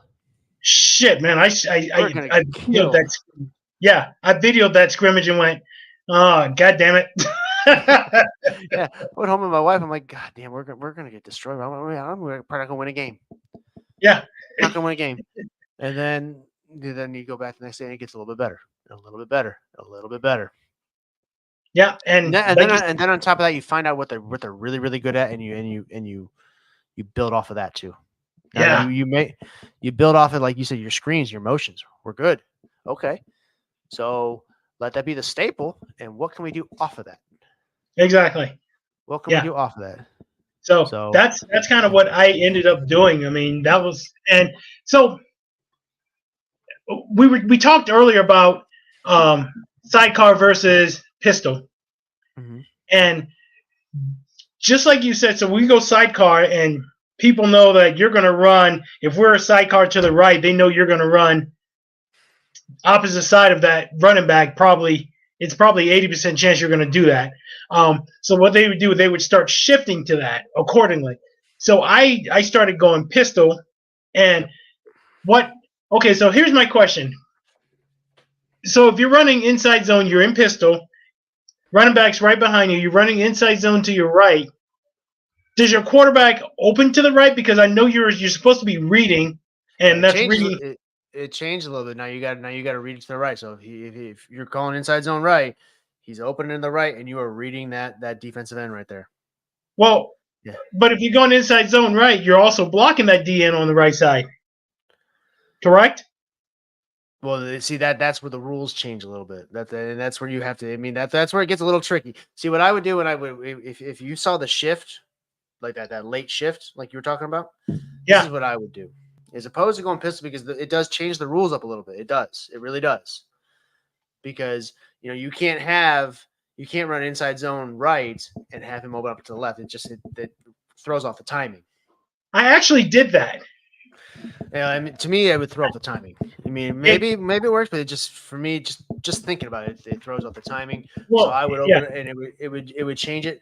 So almost it would be like, okay, let's basically run inside zone left, but we're gonna open up to the right. Kind of, you know what I mean? Oh, yeah. Okay, so just kind of have open right and drop step. Yeah. So if I saw them shifting late like that, if I had him in sidecar, I'd start off in pistol. And just add a simple little pre-snap motion. So, get your cadence, start him in pistol, get your cadence, and say you want to run, and you would see like where I got this kind of motion from was Urban Meyer, because he did it all the time with Florida. He did it all the time with Ohio State, where he would start the running back off in pistol, right? Mm-hmm. And then he would do whether it was with his arms or whether it was with the cadence. But all of a sudden, you would see that running back shift sidecar left or sidecar right, and it would not give the defense chance to adjust. And then they were off running their play. So, like, say for example, you wanted to run inside zone left, right? Okay. Start him off in pistol, have a cadence, and then have him either where he signals the running back, but all of a sudden have him shift into sidecar right. And then you're running inside zone left, and you are running the play before they have a chance to shift. Okay. Does that make sense? Yeah, that makes sense. Yeah, that we did. Okay. Yeah, I couldn't figure out how I was going to make that work. So what I ended up doing was running pistol, and if I would run inside zone to the right, I'd have my running back, and they got all confused on this. I'd have him come to the left and come around in front of the quarterback. So I'd open up, my quarterback would open up left. I was running inside zone right. Quarterback would open left, and running back would come around in front of him and then go to the right. Okay. Another Kinda thing you could do to counter that a little bit too Yeah. would be to develop a counter that same direction. So, for example, say you have him sidecar right, right? Okay. You would run GT to the right. So, in other words, he would come across. So, in other words, let me see if I can't draw it up here real fast.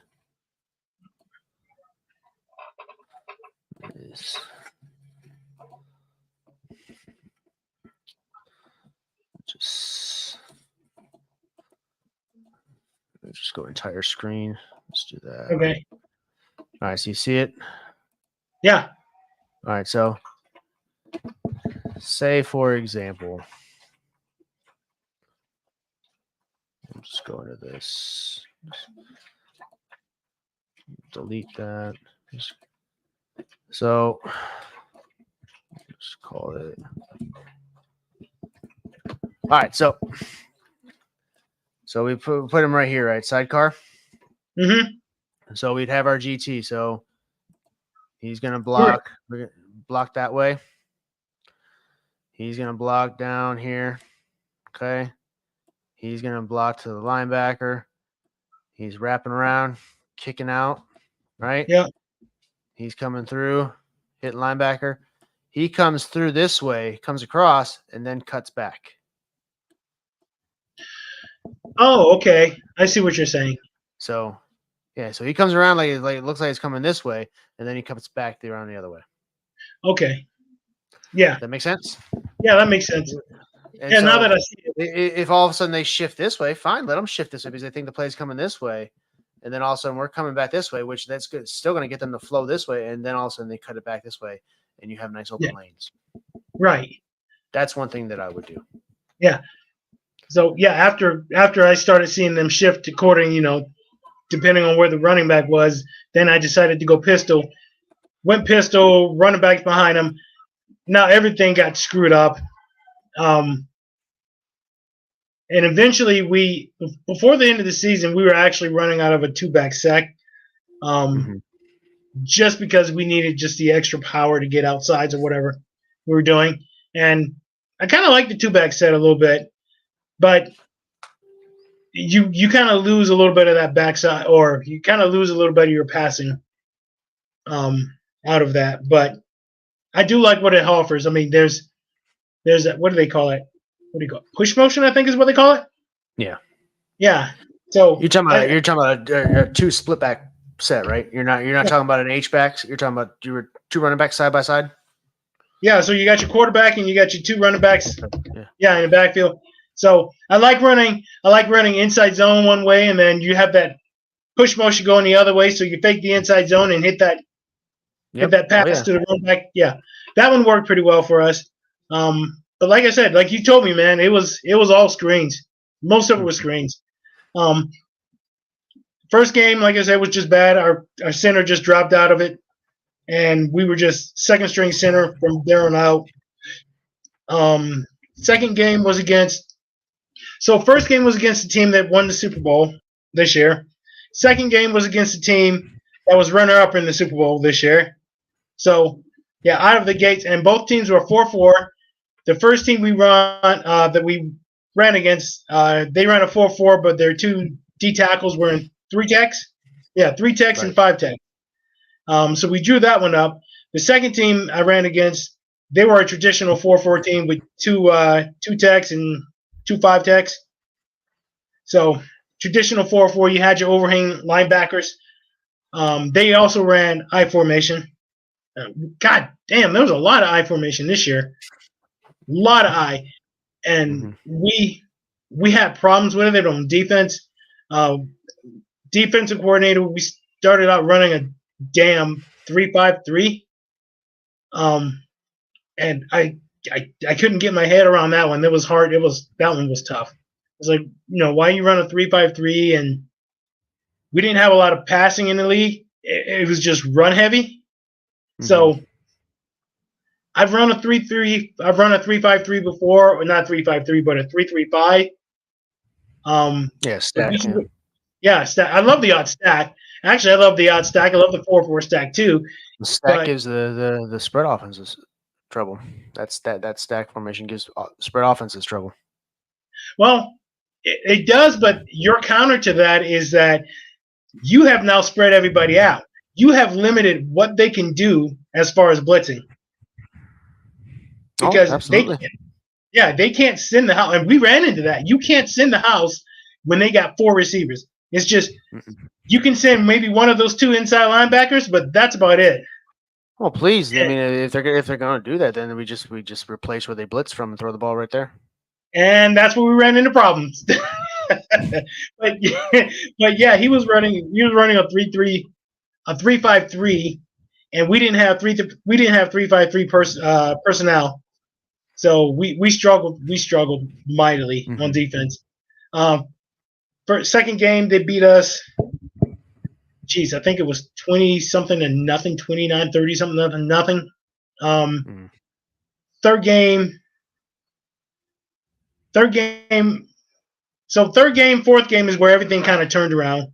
Granted, the teams that we played weren't good, but third game, we returned to opening kickoff for a touchdown. They got the ball back. They went 3 and out really fast. We got back on offense, and I ran a bubble screen to the right.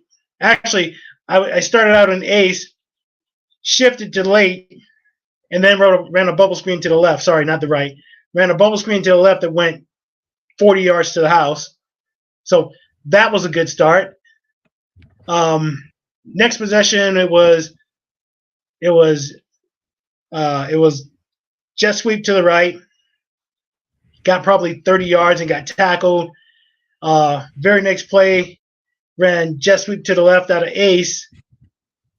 Missed the handoff, got lucky to recover that. Ran the same play again the next play, but ran the inside zone right out of it. So it was jet motion left, inside zone right, and we took that one to the house. It was a lot of our run game. The third and fourth game was just, we ended up, I wrote it down somewhere. Where's it at? Well, while you're looking for it, right? Oh, go ahead. Yeah, go ahead.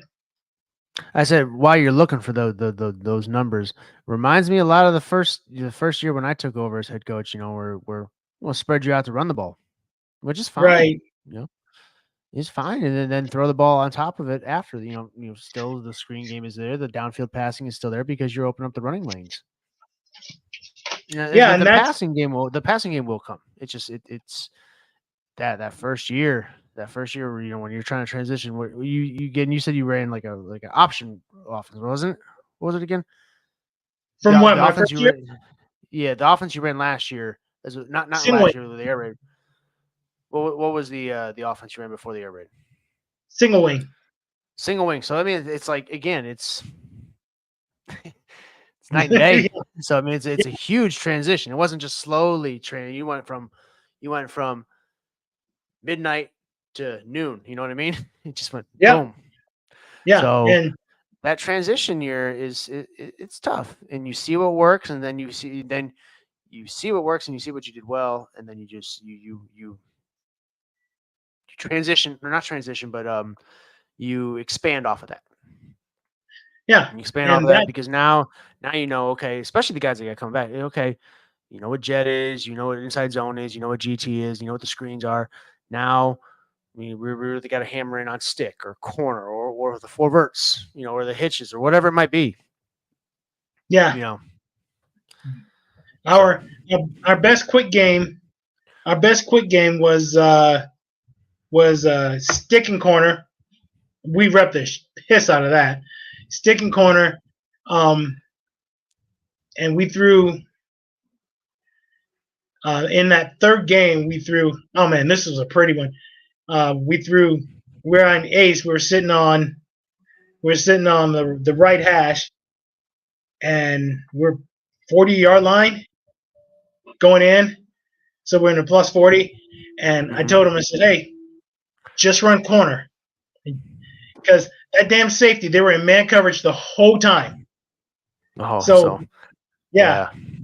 Told him just run. Yeah, single high safety. No way in hell he's going to go over and cover that corner route. Well, here's the thing, because we're in single high safety, and my H, like I said, was my best player. He ran that So corner route. no, he was backside of the concept.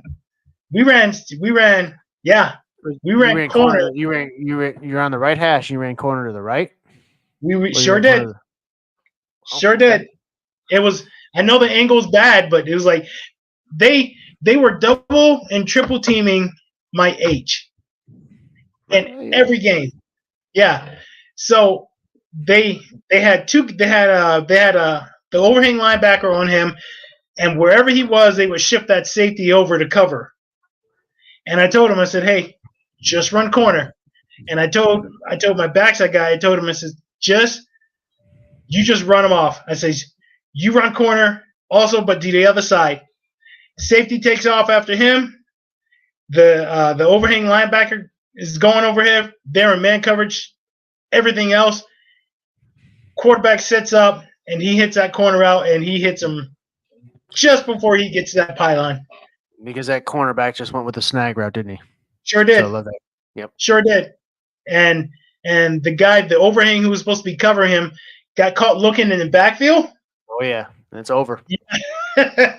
So we caught him looking, and my Z came wide open. Wide open. I got a video dropping tomorrow morning showing that exact concept. But in the yeah? basically exactly what you're talking about right now. Yeah. It'll be dropping tomorrow. So okay. That's good. That's good. Yeah. Yeah, he came wide open, and God, that was beautiful. So we had probably in those two games, we probably had 635 yards in those two games. That's good. We had 7 touchdowns on the ground. We had 2 pick sixes. We had 3 fumble recoveries. We recovered. We had a kickoff for a touchdown in each one of them, and we had a punt return for a touchdown in that 4th game. Okay. So, yeah, we were kind of rolling in the 3rd and 4th games. The overall record was what again? Oh, we won 2 games, lost. Here's the thing: we had how many teams did we have? 9 teams, including us. There were 9 teams in our division. We only played 6 games. So we had 6 games. We had 6 games. We had a bye, and there was 2 teams we didn't play. That made no sense to me. Right. None. So we ended up with 2 and 4 at the end of the season. But like I said, there was a lot of learning on the way through on the way through that. The fifth game is when we played my former team the year before. And I don't know if you've ever seen this kind of defense, but they'd run a nose tackle. They'd run a man on your strong side of the field. They'd run a nose tackle. They'd run a guy on your guard and a guy on your tackle. And then backside of that, they run a guy on your backside tackle. So it kind of gives you that 5-man front. Outside of that, they had 2 guys that were in 9 techniques. They were so far out. Wow. So yeah, so there was like 9 techniques, and then you had 2 overhang linebackers, and then you had your corners out there, and then in the middle they had. Go ahead. So I'm trying to visualize this. I might have to get up on the whiteboard here in a minute. I'm trying to visualize this. And in the middle it was just 1 linebacker, and they'd walk down that safety, and that was all they had. So I'm actually gonna now you've drawn my curiosity here. I'm sorry. No. We're gonna go back to it here. I'm just gonna draw this up here. So I saw this defense, and all this defense says to me is, you're not running outside, regardless.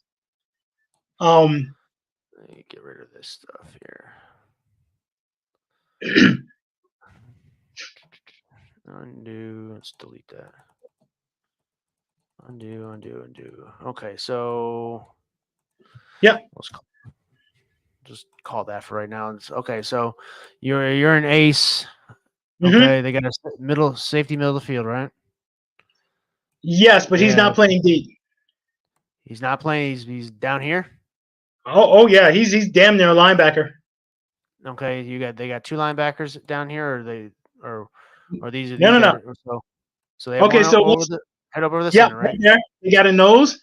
So we're in the middle field. Okay, so let's say they say Strong is to the left. So they got a nose. They got a guy on the tackle. He's probably, if he's not on the guard, he's probably in a 3 technique. And then you got a guy on the tackle. Like head up on the Right. tackle or right over? Oh no, he's head up on him. Head up. And Okay. yep, and backside. So the other side, you got another guy. So that end is heads up on our tackle. Really? That linebacker, no, that linebacker isn't there on the guard. He's not there. Okay, He's so that's how they left. yeah. sitting? Both of these linebackers were way the hell out wide. I mean, Right here way like out this? wide. Yeah, this? way the hell out wide. So he's uncovered. That was what they gave us, and we'd have because what they did was they'd have another linebacker that would come over and shade. So we've got 1, 2, 3, 4, 5, 6, So 7, he'd 8, come down 9, like 10. this. Safety would drop down to where the linebacker is, and they'd have their middle linebacker kind of slide over and shade. What happened? All right, get this off. How did that happen? What happened? I don't know. All right. Anyways, continue. So they'd have this like that. I don't know what Yeah. happened here. Let me refresh this. See if that does anything. All right, we're gonna do this all over again. I'm sorry. No worries. You struck my curiosity on this. All right, so we had a nose, 3 tech. He's at a. You said head up. Yep.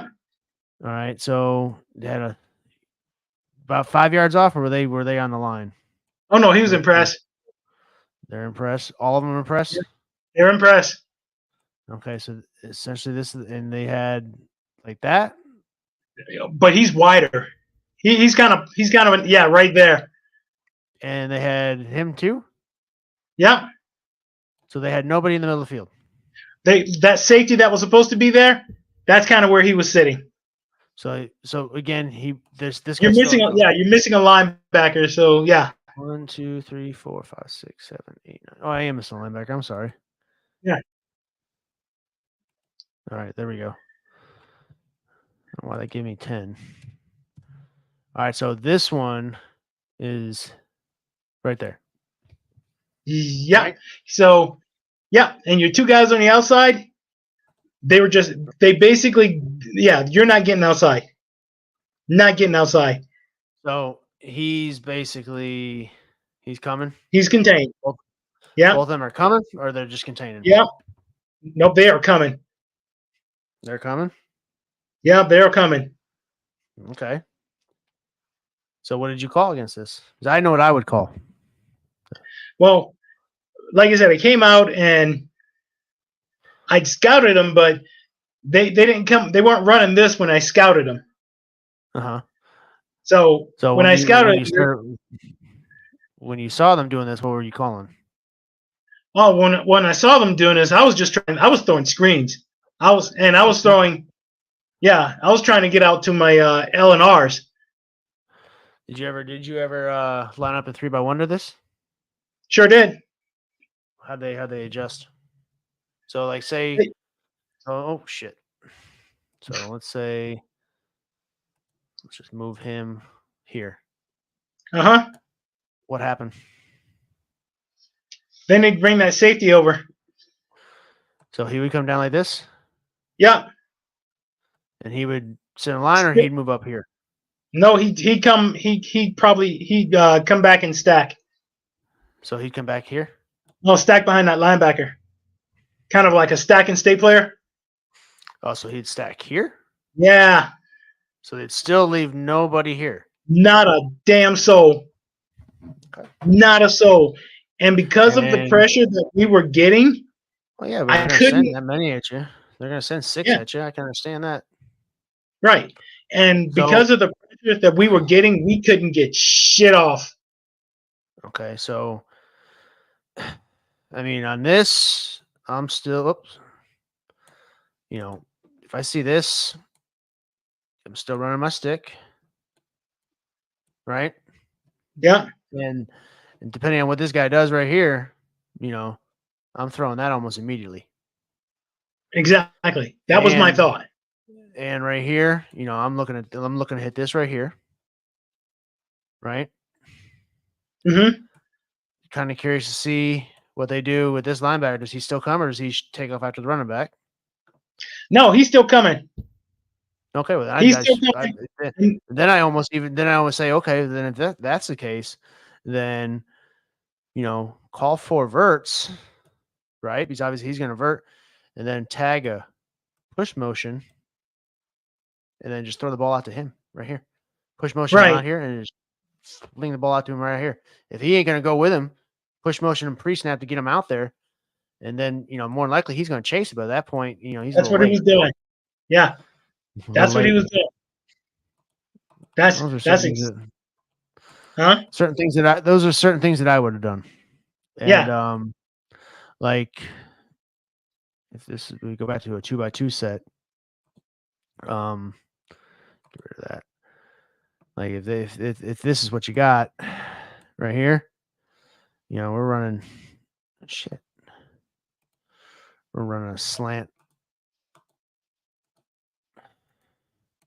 Running a slant flat, you know, little man beater here. Yeah. You know, and just whatever one pops open.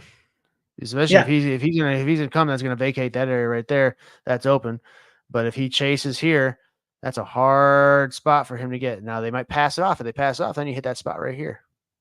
They were chasing. It is hard man, and they were press coverage the whole way. Like I said, those two outside linebackers, they are coming no matter what. So it was we had a hard time in that game.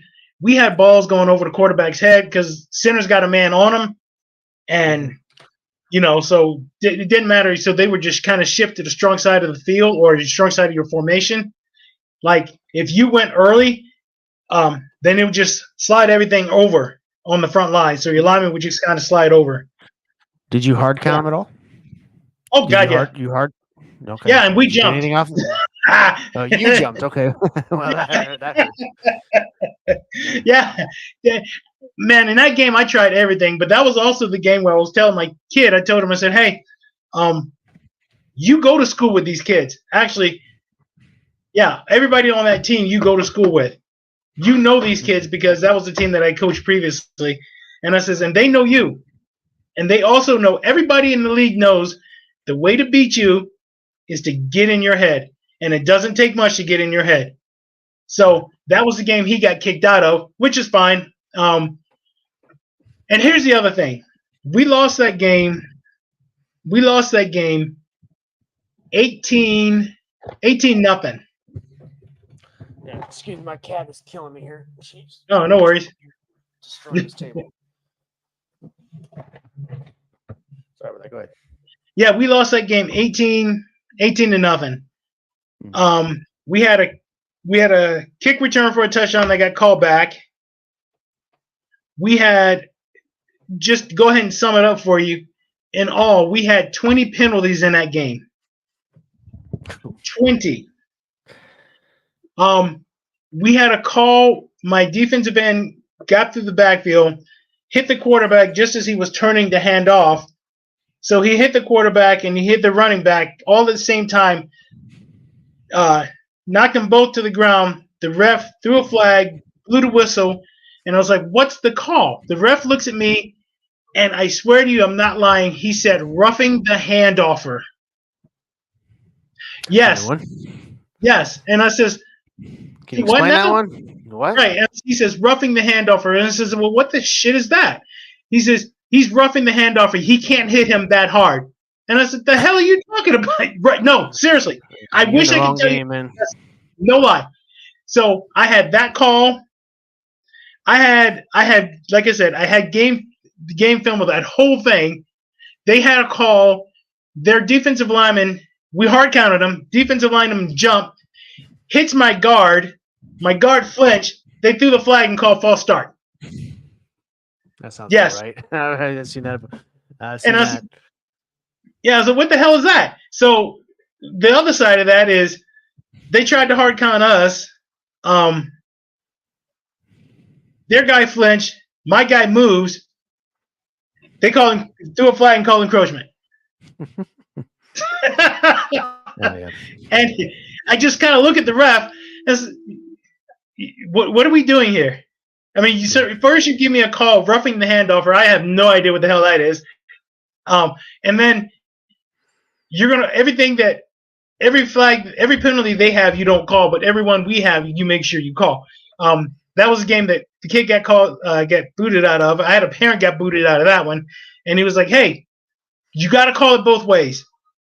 Like I said, we had 20 penalties in that game.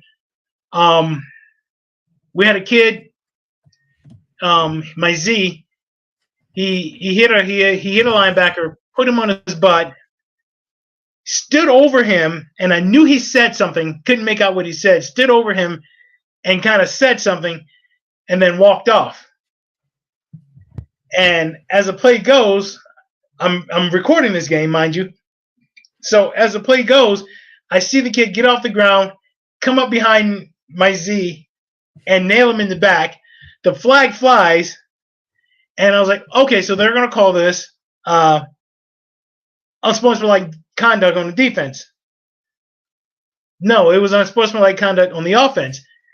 Consequently, that same damn play that they threw the flag on, we had just broke one around the outside for a touchdown. That got called back. So well, you were working against the refs quite a bit, so yeah, that sounds about right. You know, that is the other opponent every once in a while. That other opponent shows up on the field. Yeah. So that game and it was so bad at halftime. I had to actually kind of bring parents and kids together and kind of have a meeting there. It's like, hey, you guys got to calm down because we have to fight the refs and we have to play this team. And if you guys are running your mouths and getting thrown out of games and whatnot, you're not helping at all. Yeah. Every time you do something or say something, and the refs are just tired of it. Every time you do something and say something, and they throw a flag on you, it's a 15-yard penalty. It's going to hurt. Yeah. So, yeah, we had 20 penalties that game to their 4. Yeah, 20. I counted them. And, God, that was an awful game. There was a couple of them that I agreed with. The others, like I said, I was filming that game. It's like, I didn't see a damn thing. What are you talking about? So they throw flags and, hey, false start on the offense. Great. Who? 16. Well, that's good. 16's on the sideline. Right. Find another number. What was your right guard? Okay, great. Yeah. But yeah, that was my 5th game. Last game of the season. We played it was another I formation team, and we were 6-0. Well, they were up 6-0 at halftime. We were holding them on defense. The only reason they scored was they broke a tackle. Kid spun off a tackle and got loose around the outside, and he was just gone. Mm-hmm. Yeah, we were just holding them. We were moving the ball very well. At that point, we were coming out of 2-back sets, and it was a lot of inside zone GT counter motions off of the. We'd run inside zone or GT counter off of the motion. A lot of screens. By that time, people were coming upfield really hard to try and stop the screens, because that's what we had. We had screens, and we'd flip it out to anyone. So they were coming upfield real hard to stop the screens, but we had a hard time hitting passes off of other than the screens, like stick. I don't know what damn reason was. We couldn't run stick. We had trouble with stick for some reason. But we got shallow was good. Shallow was a good one for us. I thought about running mesh and thought, hell no, we can't even get this. There's no way in hell we're gonna get mesh. So shallow was good. Shallow was good for us. I didn't run cross. That just takes too much time. Mm-hmm. But yeah, it was just like what you said. Everything that we ran was basically, it was either slants or hitches or verts or something out of our screen. Shallow, we ran shallow well. We couldn't run stick. but we could run corner. The hell is that? So Yeah. I didn't get that one. And one of the biggest problems we had, I was telling my girlfriend the same thing. Is like one of the biggest problems we had is just we'd come on, we'd run stick or corner, and if you look backside of that, you got a guy easy money on the backside, and I blame myself for this for not being in the quarterback's head enough. Is like you have to look. Don't just look to the concept side. You have to look backside. Number one thing right there with the quarterback is just you got to see the whole field. Got to Yeah. see the whole field. Yeah, and he also there's a difference between no huddle and hurry up. I think it was either you or Coach Lasker, not Lasker, but Mackey is like hurry up and take your time. Mm-hmm. Hurry up, get to the ball, take your time, scan the defense because they're going to give you 80% of what you need right there. That's what I say. I say 80% what the defense lines up pre-snap is what they're going to be doing. Right. 80%. And yeah, I blame myself for that one. Is like so he'd line up and I'd call stick or I'd call corner, and that's the only thing he would do. And he'd look to that side, and that was it. And I remember a couple of times going, look to your backside. I mean, you got a guy wide there. You've got a linebacker playing 8 yards off of your slot on the backside of my H. He's playing 8 yards off of my H. That's a home run ball right there. Mm-hmm. Yeah, if you run that hitch, he can catch and go. He can catch and run. And that's why I would, because I had the same issue. The double drill where, you run a few plays where you call stick, maybe out of 2x2, you call stick, but I don't want you throwing the concept. I want you throwing the backside. I don't care if it's not there. You're throwing it. Yeah. Throw the backside. I want you to look backside. That doesn't mean I want you to automatically throw backside, but you need to train your eyes to get your eyes to the backside pre-snap. Yes. Yeah. And he wasn't doing that. And that was, like I said, I'll blame myself for that one because I didn't spend the time, but his dad was also telling him, is like, you have to look to the other side. Take your time, look to the other side, look at everything. That is a whole lot of information they're giving you, but they're telling you where you can throw. So his dad was also kind of hitting him on that. But yeah, that was the big thing. And then the quarterback that was my starter first, he would never throw to the check. He would never hit his running back out of the backfield. So we'd run early, and we'd run early and we'd run corner. Your running backs on the other side, they're chasing that strong side of your formation. So they're early. So they're chasing this early. Your running back slides out of the backfield. That linebacker is dropping back in coverage. God knows why. He's dropping back in coverage, and I told him, I said, just hit the damn running back. There ain't nobody close to him. By the time anyone makes contact with him, he's going to be 10 yards down the field. When in doubt, throw it to the running back. Absolutely. Right. Yep. So yeah, what I would recommend doing too, and this is something I did when I started doing the air raid, I got a hold of my quarterback and I said, you and I are going to meet virtually every week. Every week we're going to go over something. And I even did this with some of the high school quarterbacks. We're going to go over, we're going to watch film, or I'm going to find stuff on YouTube that's kind of backing up what I'm talking about. And we're going to watch film. We're going to talk. Either we can meet face to face or we're going to meet virtually. And I'm going to share my screen and we're going to watch film. And you're going to tell me what you see, and you're going to repeat the stuff back to me. Okay. And because in my opinion, mental reps are just as important, if not more important, than the actual physical reps out on the field. Oh yeah. Yeah. So again, like I've told you before, if they can't tell me what they're doing or what they're seeing, how do I expect them to perform? How do I expect them to actually do it if they can't actually physically tell me? If they can't mentally process it in their brain, how can I expect them to actually perform it or actually do that duty out on the field if they can't even, their brain can't function properly to process that information? Right, they're not going to be able to. Yeah. Yeah. So I mean, I one of my biggest things, especially with the quarterback, is trying to get those mental reps down. What do you see? Tell me what you see. And then it's like, okay, and then you throw. Then why did you do that? Tell me why. Even if it was a mistake, or even if it was a good play, I still want you to tell me why. Okay. because your answer is going to tell me everything I need to know. Right. Because he's gonna say, I saw this corner. Like say we're running corner to the right. Oh, he threw the corner out for a touchdown, like you talked about. Oh, that corner went with the snag route, or that corner sat in the flats waiting for that running back. Good. You threw the corner. Yeah. That's exactly what I want to hear. Right. Or vice versa. That corner bailed, so now I'm playing the game with that overhang linebacker. Good. Yeah. And So like tell me everything I need to know. So it's mental reps. Yeah, it is. It definitely is. Like I said, I that's just on me because I didn't spend the time that I needed to with him. Didn't have enough coaches. I really needed another coach. Yeah, it is a lot. I feel your pain on that one because it was me and one other guy. So believe me, I feel your pain. It's hard, you're teaching quarterbacks and you're teaching wide receivers and then you're teaching the coaches at the same time. That was hard. I don't have any coaches that coach with me this year that are coming back. Their kids going to move up, so they're all going up too. Well, let me get to that here in a minute because we've been going on for over 2 hours now. Yeah. So I'm gonna cut it short here. No worries. Well, not short because we've been going for 2 hours, but this is going to end our season recap. I think we've kind of covered it pretty well. Okay. Yeah. So I'm going to give you kind of like the final word here.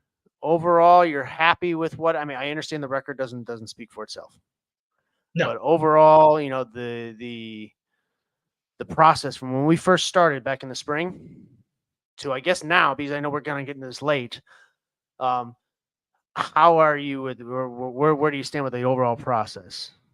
From what I've given you to what you developed on the field. Are you happy with the process? Not happy? Or what would you like to see different? Oh no. The only difference is just me as a person learning it, getting more comfortable with it. Overall, I'm happy with everything that happened. You learn a lot through failure. I learned a lot. The kids learned a lot. And now that I've got that first year under the belt, you kind of know what. Like we went through, and I was watching the video that you just dropped about practice planning. Mm-hmm. You just dropped that one. I think that was today. That was a little short. You talking about or no? Well, not the short. The one with us. The one with us. Yeah. That was today. Yep.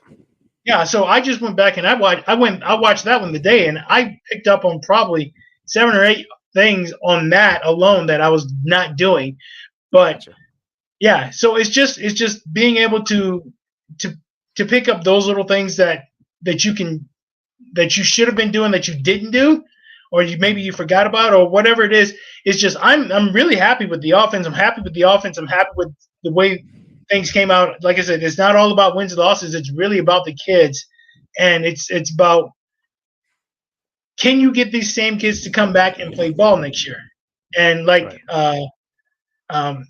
Coach, we lost him. What was what's his name?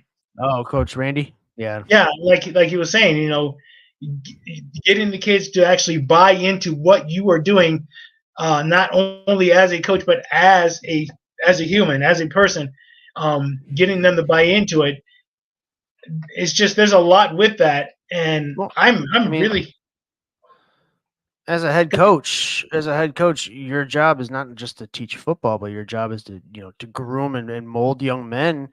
Exactly. And that all boils into your philosophy as a coach, your culture that you want to bring to the program, whether it be rec ball, whether it be a school team or whatever. That culture drives everything.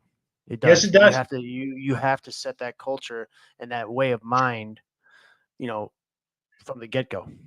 Yes, if they don't buy into that. If they don't buy into that, then you're not going to you're not going to have the performance you're expecting out of the field. Right. And and I mean nail on the head with that one. I mean, because so I learned a lot just throughout the season, and I am very happy with the whole process, the way everything went. And that's why I started looking and researching this whole thing as soon as the season was over. I really haven't stopped. The first thing I did was after the season was over is I started reflecting. Okay, so what happened? What did I do wrong? What could I have done better? Hey, I should have reached out to Coach Ross a whole lot more than I did. But yeah, it's just just little things that I could have done better. Could have done better, and everything else would have taken care of itself.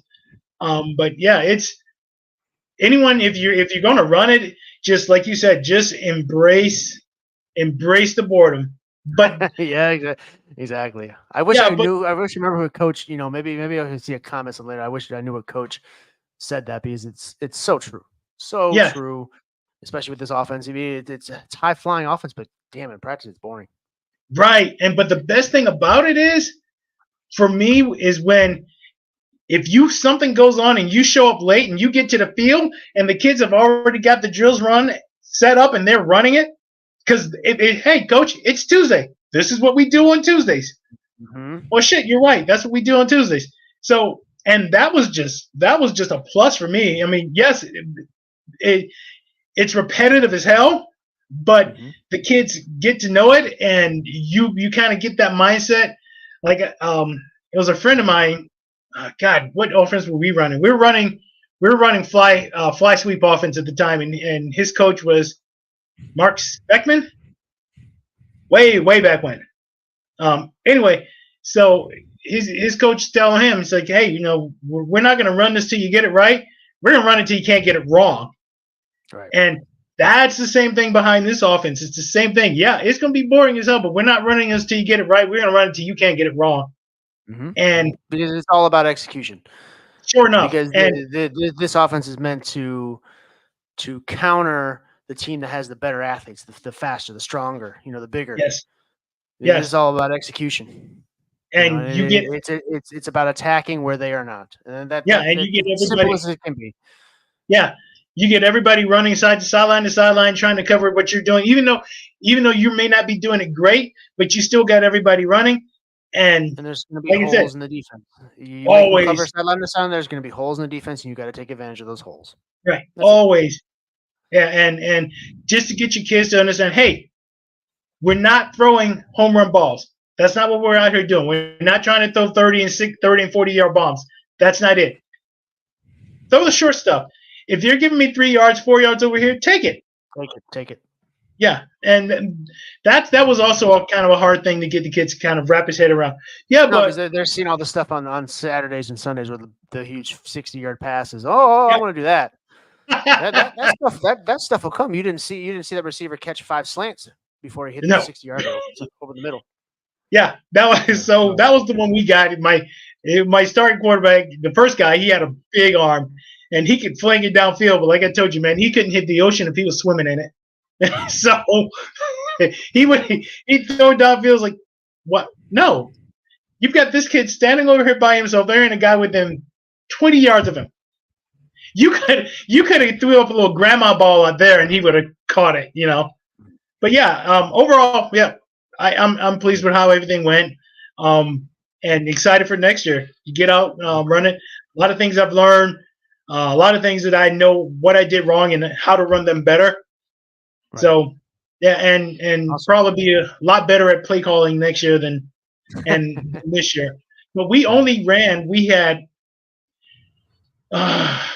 You and I get together later and kind of go over the 2-back sets, but we basically just ran ace early and late, and that was pretty much about it. That was everything came off of motion. Other than that, you don't need much more other than that, really. No, and that was basically where we lived. Ace early, late, and later on it was 2-backs. But and we did. I mean, considering all the hurdles and everything, I think we did fairly well. Good. So it sucks we're not getting some of the kids back, but I do look forward to the kids that are coming up, and got a couple of coaches I'm gonna try and snag from other teams. So yeah, well, we will definitely reconvene, when it gets closer to that time, and we'll see where we're at. Yeah, but I'm already looking forward to it. So, I do appreciate you reaching out, and I hope I was able to help. And obviously this is not the end. This is not the end. Obviously I'm going to be here helping you out from here on out as much as I possibly can. But I appreciate you reaching out, and I hope that what I offered definitely helped you. Oh, everything you gave me helped a whole lot. I mean, like I said, when I first came to you, I was still kind of lost in this whole thing, but I have a much better understanding of this than I did then. Because, woo, Well, I'm glad I you could taught help. me a lot. Yeah, you taught me a lot, and I appreciate everything you've done. Hey, Thanks for no taking the problem. time. Yeah, because I Absolutely. know. And we will we were actually, we're gonna reconvene here soon, but we talked about doing film. We'll do another live session here soon, and I'll show you some of Okay, the film. It'll be old film because you said that helped a lot. So we'll jump into that a little bit. How about that? yeah, yeah, that works great. Yeah, All right. yeah, We've been appreciate going it. about 2.5 hours, man. So I'm gonna get off here, man. I appreciate you stopping by for No, this all no, thank you. beats the 40 Yeah. minutes. Thanks, man. I appreciate everything All you've right, all done. right, Thank man. you so You much. have a good night and happy Night. holidays, man. Yeah, you too. Enjoy. Thanks. All right, bye bye. Goodbye.